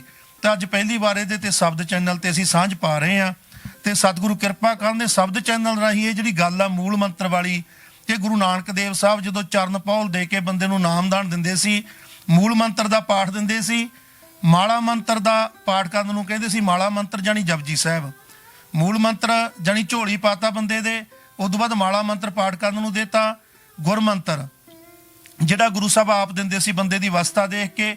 ਤੇ ਕੌਮੀ ਤੌਰ ਤੇ ਜਿਹੜਾ ਸਿੱਖ ਕੌਮ ਦੇ ਵਿੱਚ ਅੱਜ ਵਾਹਿਗੁਰੂ ਸ਼ਬਦ ਹੈ, ਉਹ ਸਾਡਾ ਸਿੱਖ ਕੌਮ ਦਾ ਗੁਰਮੰਤਰ ਹੈ। ਪਰ ਓਪਨਲੀ ਪੂਰੀ ਮਨੁੱਖਤਾ ਵਾਸਤੇ ਜਿਹੜੀ ਵੀ ਬਾਣੀ ਦੀ ਪੰਕਤੀ ਕਿਸੇ ਦੇ ਚੇਤੇ ਤੇ ਚੜ੍ਹਦੀ ਹੈ, ਉਹਦੇ ਲਈ ਗੁਰੂ ਗ੍ਰੰਥ ਸਾਹਿਬ ਵੱਲੋਂ ਗੁਰਮੰਤਰੀ ਆ। ਜਿਹੜਾ ਅੰਮ੍ਰਿਤ ਛਕ ਕੇ ਸਿੰਘ ਸਜਦਾ ਉਹਦਾ ਗੁਰਮੰਤਰ ਪੰਜ ਪਿਆਰੇ ਬਖਸ਼ਿਸ਼ ਕਰਦੇ ਆ, ਉਹ ਵਾਹਿਗੁਰੂ ਮੰਤਰ ਹੈ। ਤੇ ਸਤਿਗੁਰਾਂ ਨੇ ਇੱਕ ਇਹ ਚਾਰੇ ਮੰਤਰਾਂ ਦੀ ਸਾਡੇ ਨਾਲ ਜੋ ਸਾਂਝ ਪਾਈ ਹੈ ਕਿ ਜਦੋਂ ਇੰਨੀ ਕੁ ਕਮਾਈ ਬੰਦਾ ਕਰ ਲੈਂਦਾ, ਤਾਂ ਉਹ ਜਦੋਂ ਸ਼ਾਂਤ ਹੋ ਕੇ ਬਹਿ ਜਾਂਦਾ, ਆਉਂਦੇ ਜਾਂਦੇ ਸਵਾਸਾਂ ਨੂੰ ਵੇਖਣਾ ਮਹਿਸੂਸ ਕਰਦਾ, ਤਾਂ ਉਹਦੇ ਅੰਦਰੋਂ ਮਹਾ ਮੰਤਰ ਪੈਦਾ ਹੁੰਦਾ, ਜਿਹਨੂੰ ਬੀਜ ਮੰਤਰ ਕਿਹਾ ਗੁਰੂ ਨਾਨਕ ਸਾਹਿਬ ਨੇ। ਨਾਨਕ ਸੋਹੰਗ ਜਾਪ ਸੋ ਜਾਪੈ, ਤੇਰੇ ਭਵਨ ਤਿਸੈ ਸਮਾਹੇ। ਮਹਾਰਾਜ ਕਹਿੰਦੇ ਸੋਹੰਗ ਜਾਣੀ ਸੋ ਪਰਮ ਪਿਤਾ ਪ੍ਰਮਾਤਮਾ, ਹੰਗ ਅਸੀਂ ਆਪ ਤੇ ਵੀ ਇੱਕੋ ਹੀ ਆ, ਅਸੀਂ ਉਹਦਾ ਹੀ ਰੂਪ ਹੈ। ਜਦੋਂ ਸਾਹ ਅੰਦਰ ਜਾਂਦਾ ਤਾਂ ਸੋ ਦੀ ਆਵਾਜ਼ ਮਹਿਸੂਸ ਹੁੰਦੀ ਹੈ, ਜਦੋਂ ਸਾਹ ਬਾਹਰ ਆਉਂਦਾ ਤਾਂ ਹੰਗ ਦੀ ਆਵਾਜ਼ ਮਹਿਸੂਸ ਹੁੰਦੀ ਹੈ। ਇਹ ਸੋ ਹੰਗ ਨੂੰ ਅਨੁਭਵ ਕਰਨਾ, ਇਹ ਓਮ ਦਾ ਕਹਿ ਲਓ ਇੱਕ ਓਮਕਾਰ ਦਾ ਉਪਨਾਮ ਹੈ। ਇਹਨੂੰ ਧਿਆਉਂਦਿਆਂ ਧਿਆਉਂਦਿਆਂ ਅਸੀਂ ਉਹ ਇੱਕ ਓਮਕਾਰ ਦਾ ਰੂਪ ਹੋ ਜਾਂਦੇ ਆ, ਨਿਰਭਉ ਹੋ ਜਾਂਦੇ ਆ, ਨਿਰਵੈਰ ਹੋ ਜਾਂਦੇ ਆ। ਸਾਨੂੰ ਸਾਡੀ ਉਹ ਅਵਸਥਾ ਦਾ ਪਤਾ ਲੱਗਦਾ ਜਿਹੜੀ ਅਜੂਨੀ ਹੈ। ਸਾਨੂੰ ਪਤਾ ਲੱਗਦਾ ਅਸੀਂ ਨਾ ਕਦੇ ਜੰਮਿਆ ਨਾ ਮਰਾਂਗੇ। ਇਹ ਸਰੀਰ ਸਾਨੂੰ ਮਾਤਾ ਪਿਤਾ ਤੋਂ ਮਿਲਦਾ, ਸਾਡੀ ਚੇਤਨਾ ਇੱਕ ਓਮਕਾਰ ਚੋਂ ਆਉਂਦੀ ਆ, ਇੱਕ ਓਮਕਾਰ ਦੇ ਵਿੱਚ ਹੀ ਚਲੀ ਜਾਂਦੀ ਹੈ, ਜਿਹੜੀ ਸਾਨੂੰ ਸਮਾਧੀਆਂ 'ਚ ਦਿਖਾਈ ਆ, ਜਿਹਦੇ ਬਾਰੇ ਬਹੁਤ ਲੰਬਾ ਦੱਸਿਆ ਜਾ ਸਕਦਾ। ਪਰ ਹੁਣ ਅਸੀਂ ਇਹਦੀ ਸਾਂਝ ਪਾਉਣ ਲਈ ਸਤਸੰਗਾਂ ਸ਼ੁਰੂ ਕੀਤੀਆਂ। ਸ਼ੁਰੂਆਤ ਦੇ ਵਿੱਚ ਆਏ ਐਤਵਾਰ ਸਤਸੰਗ ਹੁੰਦੀ ਆ, ਹੁਣ ਆਉਣ ਵਾਲੇ ਐਤਵਾਰ ਦੀ ਵੀ ਬਠਿੰਡੇ ਸੰਗਤ ਆ। ਉਦੋਂ ਬਾਅਦ ਜਿੱਥੋਂ ਜਿੱਥੋਂ ਸੱਦੇ ਆਉਣਗੇ ਸੰਗਤਾਂ ਦੇ, ਪਾਲਕੀ ਸਾਹਿਬ ਤਿਆਰ ਆ, ਜਿਹਦੇ ਵਿੱਚ ਜੋ ਸਾਨੂੰ ਹੁਕਮ ਆ ਮਾਤਾ ਜੀ ਦਾ ਤੇ ਗੁਰੂ ਸਾਹਿਬ ਦੀ ਦਸਤਾਰ ਤੇ ਗੁਰੂ ਸਾਹਿਬ ਦੀ ਚਰਨ ਛੋਹ ਪ੍ਰਾਪਤ ਚਾਦਰਾਂ ਤੇ ਮਾਤਾ ਜੀ ਦੀ ਚਰਨ ਛੋਹ ਪ੍ਰਾਪਤ ਖੜਾਵਾਂ ਲੈ ਕੇ ਨਾਲ ਸੰਗਤਾਂ ਨੂੰ ਜਿੱਥੇ ਦਰਸ਼ਨ ਦਿਦਾਰੇ ਕਰਾਉਣੇ ਆ, ਉੱਥੇ ਇਹ ਜਿਹੜਾ ਗੁਰਮੰਤਰ ਦਿੱਤੇ ਆ, 4 ਮੰਤਰ ਗੁਰੂ ਨਾਨਕ ਸਾਹਿਬ ਨੇ, ਉਹ ਤੁਸੀਂ ਸੰਗਤਾਂ ਨਾਲ ਸਾਂਝ ਪਾ ਕੇ ਸੰਗਤਾਂ ਨੂੰ ਜਪਣ ਲਾਉਣਾ, ਧਿਆਨ ਲਾਉਣਾ। ਕਿਉਂਕਿ ਪਹਿਲਾਂ ਜਪਣਾ ਪੈਂਦਾ, ਫਿਰ ਉਹ ਹੌਲੀ ਹੌਲੀ ਸਿਮਰਨ ਬਣਦਾ, ਸਿਮਰਨ ਹੀ ਹੌਲੀ ਹੌਲੀ ਧਿਆਨ ਬਣਦਾ, ਤੇ ਧਿਆਨ ਦੇ ਨਾਲ ਹੀ ਸਾਡੀ ਇੱਕਮਿਕਤਾ ਪਰਮ ਪਿਤਾ ਪਰਮਾਤਮਾ ਨਾਲ ਹੁੰਦੀ ਆ। ਸੋ ਸਤਿਗੁਰੂ ਨੇ ਇਹ ਜਿਹੜੀਆਂ ਸਾਂਝਾਂ ਸਾਨੂੰ ਦਿੱਤੀਆਂ, ਸਾਡੀ ਝੋਲੀ ਪਾਈਆਂ, ਅਸੀਂ ਚਾਹੁੰਦੇ ਕੋਈ ਸਤਸੰਗਾਂ ਰਾਹੀਂ ਸੰਗਤਾਂ 'ਚ ਵਰਤਾ ਦਈਏ। ਜਿੱਥੇ ਕਿਤੇ ਵੀ ਸੰਗਤਾਂ ਸਾਡੀ ਆਵਾਜ਼ ਸੁਣਦੀਆਂ, ਉਹ ਸਾਡੇ ਨਾਲ ਸੰਪਰਕ ਕਰਕੇ ਸਤਸੰਗ ਆਪਦੇ ਘਰੇ ਵੀ ਰਖਾ ਸਕਦੀਆਂ, ਆਪਣੇ ਗੁਰੂ ਘਰ ਵੀ ਰਖਾ ਸਕਦੀਆਂ, ਤਾਂ ਕਿ ਸਾਰੀਆਂ ਸਾਂਝਾਂ ਪਾਈਆਂ ਜਾ ਸਕਣ। ਤੇ ਸੰਗਤਾਂ ਦੇ ਚਰਨਾਂ 'ਚ ਜਿਹੜੀ ਬੇਨਤੀ ਹੁਣੇ ਕਰਨ ਦਾ ਹੁਕਮ ਹੋਇਆ ਉਹ ਕਰਦੇ ਆ ਕਿ ਇਹ ਸਥਾਨ ਹੁਣ ਬਣਨਾ, ਇੱਥੇ ਬਹੁਤ ਕੁਝ ਹੋਣਾ, ਇੱਥੇ ਆਪਣਾ ਦਸਵੰਧ ਜ਼ਰੂਰ ਭੇਜੋ, ਬੇਸ਼ੱਕ ਆਪਦੇ ਹੱਥੀਂ ਲਾਓ ਆ ਕੇ, ਬੇਸ਼ੱਕ ਭੇਜ ਦਿਓ, ਤਾਂ ਕਿ ਇੱਥੇ ਜਿਹੜੀਆਂ ਸੰਗਤਾਂ ਦੇਸਾਂ ਵਿਦੇਸਾਂ ਤੋਂ ਚੱਲ ਕੇ ਆ ਰਹੀਆਂ ਉਹਨਾਂ ਨੂੰ ਕਿਸੇ ਤਰ੍ਹਾਂ ਦੀ ਕੋਈ ਦਿੱਕਤ ਨਾ ਆਵੇ, ਲੰਗਰ ਹਾਲ ਸੋਹਣਾ ਬਣ ਜੇ, ਰਹਿਣ ਨੂੰ ਸਰਾਂ ਬਣ ਜਾਵੇ। ਉਸ ਤੋਂ ਬਾਅਦ ਜਿਹੜੇ ਦਰਬਾਰ ਬਣਨੇ ਆ, ਜਾਂ ਜਿਹੜਾ ਇੱਕ ਸਾਨੂੰ ਸਤਿਗੁਰਾਂ ਨੇ ਇੱਕ ਐਸਾ ਸਥਾਨ ਦਿਖਾਇਆ ਜਿਹਨੂੰ ਕਹਿ ਲਓ ਵੀ 8-10 ਮੰਜ਼ਲਾ ਉਹ ਬਣਨਾ, ਜਿਹਦੇ ਵਿੱਚ ਬੰਦੇ ਨੂੰ ਦਰਸ਼ਨ ਕਰਦੇ ਹੀ ਪਤਾ ਲੱਗ ਜਾਣਾ ਕਰਨਾ ਮੇਰੀ ਪ੍ਰਕਿਰਤੀ ਕੀ ਆ, ਮੈਂ ਰਜੋ ਗੁਣ 'ਚ ਵਿਚਰ ਰਿਹਾ ਕਿ ਤਮੋ 'ਚ ਕਿ ਸਤੋ 'ਚ, ਤੇ ਮੈਂ ਕਿਹੜੇ ਗੁਣ ਦੇ ਵਿੱਚ ਵਿਚਰਾਂ ਕਿ ਮੇਰੀ ਜੀਵਨ ਮੁਕਤੀ ਹੋ ਜਾਵੇ। ਉਹ ਕਲਾਸਾਂ ਹੀ ਇਹੋ ਜਿਹੀਆਂ ਲੱਗਣੀਆਂ ਉਹਦੇ ਵਿੱਚ ਕਿ 10 ਦਿਨਾਂ 'ਚ ਬੰਦਾ ਕਲੀਅਰ ਹੋ ਜਾਇਆ ਕਰਨਾ, ਉਹ ਸਾਧਨਾ ਕਰ ਲਿਆ ਕਰਦੀਆਂ। ਉਹਨੇ ਸਤਿਗੁਰੂ ਰਹਿਮਤ ਕਰਨ, ਸਿਰ ਤੇ ਸਾਰਿਆਂ ਦੇ ਮਿਹਰ ਭਰਿਆ ਹੱਥ ਰੱਖਣ। ਬੋਲਦਿਆਂ ਕੋਲੋਂ ਕਿਸੇ ਪ੍ਰਕਾਰ ਦੀ ਕੋਈ ਗਲਤੀ ਹੋ ਗਈ ਹੋਵੇ ਤਾਂ ਉਹ ਅਸੀਂ ਮਾਫੀ ਮੰਗਦੇ ਹਾਂ ਸੰਗਤਾਂ ਤੋਂ। ਸ਼ਬਦ ਚੈਨਲ ਦਾ ਵਾਰੀ-ਵਾਰੀ ਧੰਨਵਾਦ ਮੈਂ ਇਸ ਕਰਕੇ ਕਰਦਾ ਕਿ ਅੱਜ ਆ ਪਹਿਲੀ ਵਾਰ ਆ ਗੱਲ ਦੀ ਸਾਂਝ ਪਾ ਰਹੇ ਹਾਂ, ਤੇ ਅਸੀਂ ਚਾਹ ਰਹੇ ਹਾਂ ਕਿ ਗੱਲ ਦੇਸ਼ ਵਿਦੇਸ਼ ਦੁਨੀਆ ਦੇ ਗੁਰਸਿੱਖਾਂ ਕੋਲ ਪਹੁੰਚੇ। ਕਿਉਂਕਿ 20-20 ਸਾਲ ਕਈ ਵਾਰੀ ਪਾਠ ਕਰਦਿਆਂ ਨੂੰ ਹੋ ਜਾਂਦੇ, ਇਹੀ ਨਹੀਂ ਪਤਾ ਲੱਗਦਾ ਨਾਮ ਹੈ ਕੀ, ਤੇ ਜਾਂ ਸਾਡੇ ਪੱਲੇ ਕਿਉਂ ਨਹੀਂ ਕੁਝ ਪੈ ਰਿਹਾ। ਬਹੁਤ ਸੰਗਤਾਂ ਜੁੜਦੀਆਂ ਮਿਲਦੀਆਂ, ਜਦੋਂ ਇਹੋ ਜਿਹੇ ਵਿਚਾਰ ਦੱਸਦੀਆਂ ਤਾਂ ਮਨ ਨੂੰ ਦੁੱਖ ਬੜਾ ਹੁੰਦਾ ਕਿ ਸਾਡੀ ਕੌਮ ਦੇ ਵਿੱਚ ਇਹ ਗੱਲਾਂ ਕਿਉਂ ਹੋ ਗਈਆਂ। ਬੇਸ਼ੱਕ ਸਤਿਗੁਰਾਂ ਨੇ ਸਾਨੂੰ ਹੁਕਮ ਇਹੀ ਕੀਤਾ ਕਿ ਕੌਮ ਦਾ ਸਵਾਰਨ ਵਾਲੇ ਬਹੁਤ ਦੁਨੀਆ ਲੱਗੀ ਹੋਈ ਆ, ਤੁਸੀਂ ਸਿਰਫ ਮਨੁੱਖਤਾ ਸ਼ਬਦ ਵਰਤਣਾ, ਪੂਰੀ ਮਨੁੱਖਤਾ ਲਈ ਬਾਣੀ ਹੈ ਗੁਰੂ ਗ੍ਰੰਥ ਸਾਹਿਬ ਦੀ। ਗੁਰੂ ਨਾਨਕ ਦਾ ਜਿਹੜਾ ਧਰਮ ਆ ਮਨੁੱਖਤਾ ਲਈ ਹੈ, ਇਹਦੇ ਤੇ ਵੱਧ ਪਹਿਰਾ ਦੇਣਾ। ਤੇ ਚਲੋ ਫਿਰ ਵੀ ਬੰਦਾ ਜਿੱਥੇ ਰਹਿੰਦਾ, ਜਿਨ੍ਹਾਂ ਦਾ ਖਾਂਦਾ, ਜਿਨ੍ਹਾਂ ਦੇ ਵਿੱਚ ਜੰਮਿਆ ਪਲਿਆ, ਉਹਦਾ ਨਾਮ ਵੀ ਲੈਣਾ ਪੈਂਦਾ। ਹਾਂਜੀ, ਜੋ ਕੁਝ ਵੀ ਇਸ ਤਰ੍ਹਾਂ ਦਾ ਬੋਲਿਆ ਗਿਆ ਹੋਵੇ ਕਿ ਅਸੀਂ ਮਾਫੀ ਚਾਹੁੰਦੇ ਆ, ਪਰ ਨਾਲ ਬੇਨਤੀ ਕਰਦੇ ਹਾਂ ਕਿ ਜਿਹੜੀਆਂ ਨਿਸ਼ਾਨੀਆਂ ਇੱਥੇ ਬਖਸ਼ਿਸ਼ ਕੀਤੀਆਂ ਉਹਨਾਂ ਦੇ ਦਰਸ਼ਨ ਦਿਦਾਰੇ ਤੁਸੀਂ ਕਰ ਸਕਦੇ ਹੋ, ਜਿਨ੍ਹਾਂ ਦੇ ਵਿੱਚ ਹੱਥ ਲਿਖਤ ਪੋਥੀਆਂ ਵੀ ਨੇ, ਜਿਵੇਂ ਹੱਥ ਲਿਖਤ ਗੁਰੂ ਗ੍ਰੰਥ ਸਾਹਿਬ ਨੇ, ਇੱਥੇ ਹੱਥ ਲਿਖਤ ਦਸਮ ਗ੍ਰੰਥ ਸਾਹਿਬ ਆ, ਹੋਰ ਕਾਫੀ ਪੋਥੀਆਂ ਜਿਨ੍ਹਾਂ ਦੀ ਸਾਂਝ ਜਿਵੇਂ ਜਿਵੇਂ ਅਸੀਂ ਸੰਗਤਾਂ ਕਰਾਂਗੇ ਪਾਵਾਂਗੇ ਕਿ ਗੁਰੂ ਸਾਹਿਬ ਕੀ ਕਹਿੰਦੇ ਸੀ, ਤੇ ਉਹ ਸਾਰੀਆਂ ਗੱਲਾਂ ਅਸੀਂ ਹੌਲੀ ਹੌਲੀ ਪ੍ਰਗਟ ਕਰਾਂਗੇ। ਪਰ ਆਖਰੀ ਬੇਨਤੀ ਇਹ ਕਰ ਦਈਏ ਕਿ ਜੋ ਵੀ ਕਿਹਾ ਗਿਆ, ਜੋ ਵੀ ਬੋਲਿਆ ਗਿਆ, ਅਸੀਂ ਆਪਣੇ ਵੱਲੋਂ ਪੂਰਨ ਤੌਰ ਤੇ ਗੁਰੂ ਗ੍ਰੰਥ ਸਾਹਿਬ ਦੀ ਹਜ਼ੂਰੀ ਵਿੱਚ ਬੋਲ ਰਹੇ ਹਾਂ ਤੇ ਗੁਰੂ ਗ੍ਰੰਥ ਸਾਹਿਬ ਦੇ ਵਿੱਚੋਂ ਬੋਲ ਰਹੇ ਹਾਂ। ਜੋ ਗੱਲ ਗੁਰੂ ਗ੍ਰੰਥ ਸਾਹਿਬ ਦੇ ਵਿੱਚੋਂ ਲੱਗੇ ਉਹ ਰੱਖ ਲੈਣਾ, ਦੂਜੀ ਡਿਲੀਟ ਕਰ ਦੇਣਾ। ਵਾਹਿਗੁਰੂ ਜੀ ਕਾ ਖਾਲਸਾ, ਵਾਹਿਗੁਰੂ ਜੀ ਕੀ ਫਤਿਹ। ਹਾਂਜੀ ਸਾਧ ਸੰਗਤ ਜੀ, ਇਹ ਉਹ ਲੋਹ ਹੈ ਮਾਤਾ ਦੇਸਾਂ ਦੇ ਘਰ ਦੀ, ਜੀ ਤੇ ਪ੍ਰਸ਼ਾਦੇ ਤਿਆਰ ਹੁੰਦੇ ਰਹੇ ਜਿੰਨੇ ਦਿਨ ਵੀ ਸਤਿਗੁਰੂ ਮਾਤਾ ਸਾਹਿਬ ਕੌਰ, ਮਾਤਾ ਸੁੰਦਰ ਕੌਰ ਇੱਥੇ ਰਹੇ। ਬਾਅਦ ਦੇ ਵਿੱਚ ਮਾਤਾ ਨੇ ਇਹਨੂੰ ਆਪਣੇ ਲਈ ਨਹੀਂ ਵਰਤਿਆ, ਪ੍ਰੇਮ ਵਜੋਂ ਉਸੇ ਤਰ੍ਹਾਂ ਸਾਂਭ ਕੇ ਰੱਖਿਆ। ਇਹ ਤੁਸੀਂ ਦਰਸ਼ਨ ਦਿਦਾਰੇ ਕਰ ਰਹੇ ਹੋ ਉਸ ਕਸਹਿਰੇ ਦੇ, ਜਿਹੜਾ ਉਸ ਟਾਈਮ ਇੱਥੇ ਦਿੱਤਾ ਗਿਆ ਨਿਸ਼ਾਨੀ ਵਜੋਂ, ਜੋ ਮਾਤਾ ਨੇ ਉਦੋਂ ਤੋਂ ਸਾਂਭਿਆ ਹੋਇਆ ਹੈ। ਸਾਹਮਣੇ ਤੁਸੀਂ ਜੋੜੀ ਦੇ ਦਰਸ਼ਨ ਕਰ ਰਹੇ ਹੋ, ਇਹ ਉਹ ਭਾਗਾਂ ਵਾਲੀ ਜੋੜੀ ਆ ਜਿਹੜੀ ਬੁਰਜ ਸਾਹਿਬ ਨੂੰ ਉਦੋਂ ਲੱਗੀ ਹੋਈ ਸੀ ਤੇ ਸਤਿਗੁਰਾਂ ਦੇ ਸ਼ੋਅ ਪ੍ਰਾਪਤ ਹੈ ਹੱਥਾਂ ਦੀ, ਇਹ ਉਹ ਜੋੜੀ ਆ। ਇਹ ਪੀੜਾ ਹੈ ਜੋ ਮਾਤਾ ਦੇਸਾਂ ਦੇ ਘਰ ਦਾ, ਜਿਹਨੂੰ ਮਾਤਾ ਸਾਹਿਬ ਕੌਰ ਸੁੰਦਰ ਕੌਰ ਦੀ ਚਰਨ ਛੋਹ ਪ੍ਰਾਪਤ ਹੈ, ਉਸੇ ਰੂਪ ਦੇ ਵਿੱਚ ਇਹ ਸੰਭਾਲਿਆ ਹੋਇਆ ਹੈ। ਅੱਗੇ ਆਪਾਂ ਤੁਹਾਨੂੰ ਦਰਸ਼ਨ ਕਰਾਉਣੇ ਆ। ਜੋ ਜਾਣ ਵੇਲੇ ਦਸ਼ਮੇਸ਼ ਪਿਤਾ ਜੀ ਨੇ ਮਾਤਾ ਜੀ ਨੂੰ ਦਸਤਾਰ ਬਖਸ਼ਿਸ਼ ਕੀਤੀ ਤੇ ਜਿਹੜੇ ਬਚਨ ਕੀਤੇ ਕਿ ਜਦੋਂ ਵੀ ਇਹ ਦਸਤਾਰ ਦੇ ਦਰਸ਼ਨ ਕਰੋਗੇ ਤੁਹਾਨੂੰ ਸਾਡੇ ਹੀ ਦਰਸ਼ਨ ਹੋਣਗੇ, ਆਉਂਦੇ ਜਾਂਦੇ ਸਵਾਸਾਂ ਨੂੰ ਮਹਿਸੂਸ ਕਰਿਓ, ਤੁਹਾਡੇ ਪੱਲੇ ਉਹ ਭਗਤੀ ਪੈਣੀ ਹੈ। ਇਹ ਮਹਾਰਾਜ ਦੀ ਦਸਤਾਰ ਹੈ। ਅੱਗੇ ਇਹ ਜਿਹੜਾ ਪਲੰਘ ਆਪਾਂ ਬੁਰਜ ਸਾਹਿਬ 'ਚ ਦਰਸ਼ਨ ਕੀਤੇ ਨੇ, ਕੱਚੇ ਬੁਰਜ ਦੇ ਵਿੱਚ ਉਹਦਾ ਬਾਣ ਆਸਲ, ਤੇ ਇਹਦੇ ਉੱਪਰ ਬਰਾਗਣ ਪਈ ਹੈ ਬਾਬਾ ਸੰਗੂ ਸਿੰਘ ਜੀ ਦੀ, ਤੇ ਬਾਬਾ ਫਤਿਹ ਸਿੰਘ ਦੀ ਸ੍ਰੀ ਸਾਹਿਬ ਹੈ। ਜਿਹੜੀ ਵਜੀਦੇ ਖਾਂ ਦਾ ਸਿਰ ਕੱਟਿਆ ਸੀ, ਸਾਹਿਬਜ਼ਾਦਿਆਂ ਦੀ ਸ਼ਹੀਦੀ ਦਾ ਬਦਲਾ ਲਿਆ ਸੀ ਵਜੀਦ ਖਾਂ ਤੋਂ, ਇਹ ਉਹ ਸ੍ਰੀ ਸਾਹਿਬ ਹੈ ਬਾਬਾ ਫਤਿਹ ਸਿੰਘ ਦੀ ਮੁੱਠੇ ਵਾਲੀ ਸ੍ਰੀ ਸਾਹਿਬ ਹੈ, ਜਿਹੜੀ ਦੂਜੀ ਬਾਬਾ ਸੰਗੂ ਸਿੰਘ ਦੀ ਹੈ। ਆਜੋ ਇਹ ਦਰਸ਼ਨ ਕਰਾਈਏ ਤੁਹਾਨੂੰ। ਮਾਤਾ ਸਾਹਿਬ ਕੌਰ ਦੇ ਜੁੱਤੇ ਨੇ, ਉਹਦਾ ਤਲਾ ਵਿਚਾਲੇ ਸਾਂਭਿਆ ਹੋਇਆ, ਅੱਗੇ ਸਿਰੇ ਤੇ ਮਾਤਾ ਸੁੰਦਰ ਕੌਰ ਦੀਆਂ ਖੜਾਵਾਂ ਪਈਆਂ ਨੇ। ਅੱਗੇ ਜੋ 2 ਚਾਦਰਾਂ ਪਲੰਘ ਤੇ ਮਾਤਾ ਜੀ ਵਸਾਉਂਦੇ ਰਹੇ, ਪਾਤਸ਼ਾਹ ਦੀ ਚਰਨ ਸੋ ਪ੍ਰਾਪਤ ਇਹ ਚਾਦਰਾਂ ਅੱਜ ਵੀ ਉਸੇ ਰੂਪ 'ਚ ਸੰਭਾਲੀਆਂ ਹੋਈਆਂ। ਇਹ ਸਾਰੀਆਂ ਹੀ ਜਿੰਨੀਆਂ ਨਿਸ਼ਾਨੀਆਂ ਨੇ ਸਾਰੀਆਂ ਨੂੰ ਐਂਟਿਕ ਲੈਵਲ ਲਖਨਊ ਤੋਂ ਵਿਗਿਆਨਕ ਢੰਗ ਨਾਲ ਠੀਕ ਕਰਾਇਆ ਗਿਆ, ਜੋ ਆਉਣ ਵਾਲੇ ਸਾਡੇ ਬੱਚਿਆਂ ਲਈ ਸਦੀਆਂ ਤੱਕ ਸਾਂਭੀਆਂ ਰਹਿਣਗੀਆਂ। ਇਹਦੇ ਲਈ ਵੀ ਬਹੁਤ ਸੋਹਣਾ ਇੱਕ ਮਿਊਜ਼ੀਅਮ ਬਣਨਾ ਜਿੱਥੇ ਇਹਨੂੰ ਰੱਖਿਆ ਜਾਣਾ। ਅੱਗੇ ਮਾਤਾ ਜੀ ਦਾ ਘੱਗਰਾ ਤੇ ਪਜਾਮੀ ਹੈ। ਇਹ ਪਜਾਮੀ ਜਿਸ ਤਰ੍ਹਾਂ ਅੱਜ ਦੇ ਬੱਚੇ ਵੀ ਪਹਿਨਦੇ ਨੇ ਉਸ ਰੂਪ ਦੇ ਵਿੱਚ ਹੈ, ਤੇ ਮਾਤਾ ਜੀ ਦਾ ਘੱਗਰਾ ਹੈ, ਤੇ ਇਹਨੂੰ ਘੱਗਰੇ ਨੂੰ ਵੀ ਕੈਮੀਕਲ ਵਗੈਰਾ ਲੱਗੇ ਹੋਏ ਨੇ, ਜਿਹਦਾ ਕਰਕੇ ਇਹਦੇ 'ਚ ਇੱਕ ਚਮਕ ਵੀ ਹੈ, ਜਿਵੇਂ ਲੈਮੀਨੇਸ਼ਨ ਕੀਤਾ ਹੁੰਦਾ ਇਸ ਤਰ੍ਹਾਂ ਦਾ ਹੈ। ਵੈਸੇ ਸਾਡਾ ਨਾਂ ਜਸਵੀਰ ਸਿੰਘ ਆ, ਉਦੋਂ ਫਿਰ ਗਲਤੀ ਨਾਲ ਜਸ ਬੱਬੇ ਨਾਲ ਪਾਇਆ ਹੋਇਆ, ਤੇ ਜਸਵੀਰ ਸਿੰਘ ਇਹ ਪਰਿਵਾਰ ਬਾਰੇ ਸਾਰੀ ਹਿਸਟਰੀ ਐਂਟਿਕ ਲੈਬ ਨੇ ਜਦੋਂ ਠੀਕ ਕਰਵਾਈਆਂ ਨਿਸ਼ਾਨੀਆਂ, ਦਿੱਲੀ ਦਰਸ਼ਨ ਕਰਾਏ ਗਏ ਆ, ਦਿੱਲੀ ਕਮੇਟੀ ਕੋਲ ਬੰਗਲਾ ਸਾਹਿਬ ਰੱਖ ਕੇ ਅਜਾਇਬ ਘਰ ਦੇ ਵਿੱਚ, ਇਹ ਉਦੋਂ ਦੀ ਨਿਸ਼ਾਨੀ ਹੈ। ਹੱਥ ਲਿਖਤਾਂ ਨੇ ਗੁਰੂ ਸਾਹਿਬ ਦੀਆਂ ਹੁਕਮਨਾਮੇ। ਇਹ ਪਲੰਘ ਦੇ ਉੱਤੇ ਵੀ ਜਿਹੜਾ ਹੁਕਮਨਾਮਾ ਪਿਆ ਹੈ, ਇੱਥੇ ਬੈਠਿਆਂ ਨੇ ਲਿਖਿਆ ਸੀ ਨਿਸ਼ਾਨ ਪਾਤਸ਼ਾਹੀ 10ਵੀਂ, ਉਹ ਗੁਰਪ੍ਰਸਾਦ ਤੱਕ ਜਿਹੜਾ ਲਿਖਿਆ ਹੋਇਆ ਹੈ। ਹਾਂਜੀ ਸੰਗਤਾਂ ਇਹ ਸਾਰੀਆਂ ਨਿਸ਼ਾਨੀਆਂ ਦੇ ਦਰਸ਼ਨਦਾਰੇ ਕਰ ਸਕਦੀਆਂ। ਹੁਣ ਤੁਹਾਨੂੰ ਉੱਪਰ ਸੱਚਖੰਡ ਸਾਹਿਬ ਦੇ ਵਿੱਚ ਹੱਥ ਲਿਖਤ ਸਰੂਪ ਦੇ ਦਰਸ਼ਨ ਦਿਦਾਰੇ ਕਰਵਾਏ ਜਾਣਗੇ। ਸੰਗਤਾਂ ਉਸ ਸਰੂਪ ਦੇ ਦਰਸ਼ਨ ਕਰਨੀਆਂ ਜਿਹੜਾ ਬਾਬਾ ਸੰਗੂ ਸਿੰਘ ਜੀ ਬ੍ਰਹਮ ਗਿਆਨੀ ਮਹਾਂਪੁਰਖਾਂ ਨੇ, ਜਿਹੜੇ ਮਾਤਾ ਜੀ ਦੇ ਪੋਤਰੇ ਸੀ, ਧਰਮ ਪੁੱਤਰ ਸੀ, ਫਤਿਹ ਸਿੰਘ ਦੇ ਸੁਪੁੱਤਰ, ਉਹਨਾਂ ਨੇ ਆਪਣੇ ਹੱਥਾਂ ਨਾਲ ਲਿਖੇ ਸੀ 1790 ਦੇ ਵਿੱਚ। ਉਹਦੇ ਤੁਹਾਨੂੰ ਦਰਸ਼ਨ ਦਿਦਾਰੇ ਕਰਾਉਣੇ ਆ ਜੀ। ਹਾਂਜੀ ਸਾਧ ਸੰਗਤ ਜੀ, ਗੁਰਦੁਆਰਾ ਮਾਈ ਦੇਸਾਂ ਵਿਖੇ ਜੋ ਹੱਥ ਲਿਖਤ ਸਰੂਪ ਹੈ ਉਹਦੇ ਤੁਹਾਨੂੰ ਦਰਸ਼ਨ ਕਰਵਾਏ ਜਾ ਰਹੇ ਹਨ। ਇਹ ਸਰੂਪ ਦੇ ਤੁਹਾਨੂੰ ਅੱਗੇ ਤੋਂ ਵੀ ਦਰਸ਼ਨ ਕਰਾਉਣੇ ਆ, ਤੇ ਅਖੀਰ ਤੇ 18 10 20 ਰਾਗਮਾਲਾ ਹੈ। ਉਸ ਤੋਂ ਬਾਅਦ ਸਿਆਹੀ ਦੀ ਵਿਧੀ ਤੇ 10 ਪਾਤਸ਼ਾਹੀਆਂ ਦਾ ਜੋਤੀ ਜੋਤ ਸਮਾਉਣ ਦਾ ਟਾਈਮ, ਦਿਨ, ਪਹਿਰ, ਘੜੀਆਂ, ਜਿਹੜਾ ਕਿ ਸ਼ਾਇਦ ਬਹੁਤ ਥਾਵਾਂ ਤੇ ਨਹੀਂ ਮਿਲਦਾ, ਉਹ ਪੱਕੇ ਤੌਰ ਤੇ ਇਹਦੇ ਵਿੱਚ ਦਰਜ ਹੈ। ਆਓ ਦਰਸ਼ਨ ਕਰਾਈਏ ਤੁਹਾਨੂੰ। ਆਪਾਂ ਅੱਗੇ ਤੋਂ ਤਤਕਰੇ ਦੇ ਦਰਸ਼ਨ ਕਰਾਂਗੇ, ਜਿੱਥੇ ਅੱਗੇ ਸਾਂਝ ਪਾਈ ਹੋਈ ਹੈ ਕਿ ਇਹ ਗ੍ਰੰਥ ਲਿਖਿਆ ਕਦੋਂ ਗਿਆ। ਆ ਤੁਸੀਂ ਇੱਧਰੋਂ ਨੋਟ ਕਰ ਸਕਦੇ ਹੋ। ਸੂਚੀ ਪੋਥੀ ਕਾ ਤਤਕਰਾ, ਜੋਤੀ ਜੋਤ ਸਮਾਵਣੇ ਕਾ ਚਲਿੱਤਰ, ਸੰਮਤ 1790, ਬਰਖੇ ਮਾਹੋਂ ਕੱਤਕ, ਇਕਾਦਸੀ ਸੁਦੀ ਮੰਗਲਵਾਰ। ਜੋ ਗ੍ਰੰਥ लिखा, निशान गुरु जी के दस्तखत, महला जब गुरु रामदास जी के दस्तखत का नकल था, तिसका नकल नकल का नकल नकल का नकल किया। इस तरह ये बारे दसिया गया कि गुरु रामदास जी के दस्तखतां वाली जो पोथी सी उसकी नकल दी नकल है। आ अखीर दे उत्ते आपां दर्शन करांगे। ये रागमाला है 18 10 20 तक। थले स्याही की विधि है। असी एक मिनट चाहांगे कि इहनूं पढ़ दईए। एक ओंकार सतगुर प्रसाद। स्याही की विधि। साही कज्जल बजना एक बोला, दोए गूंद किकर का, एक रत्ती लाजवर्ज, एक रत्ती सोयना, विजय सार का पानी, तांबे का भांडा, निम की लकड़ी, दूर का कजला, दिन 20 कसाणी, अर बाल कर रखनी। इस तरह स्याही तार हुंदी है। सियाउणा पाया जाता कि इहदी चमक कायम रहे। निम की लकड़ वरती जाती है कि इहनूं कीड़ा ना लगे।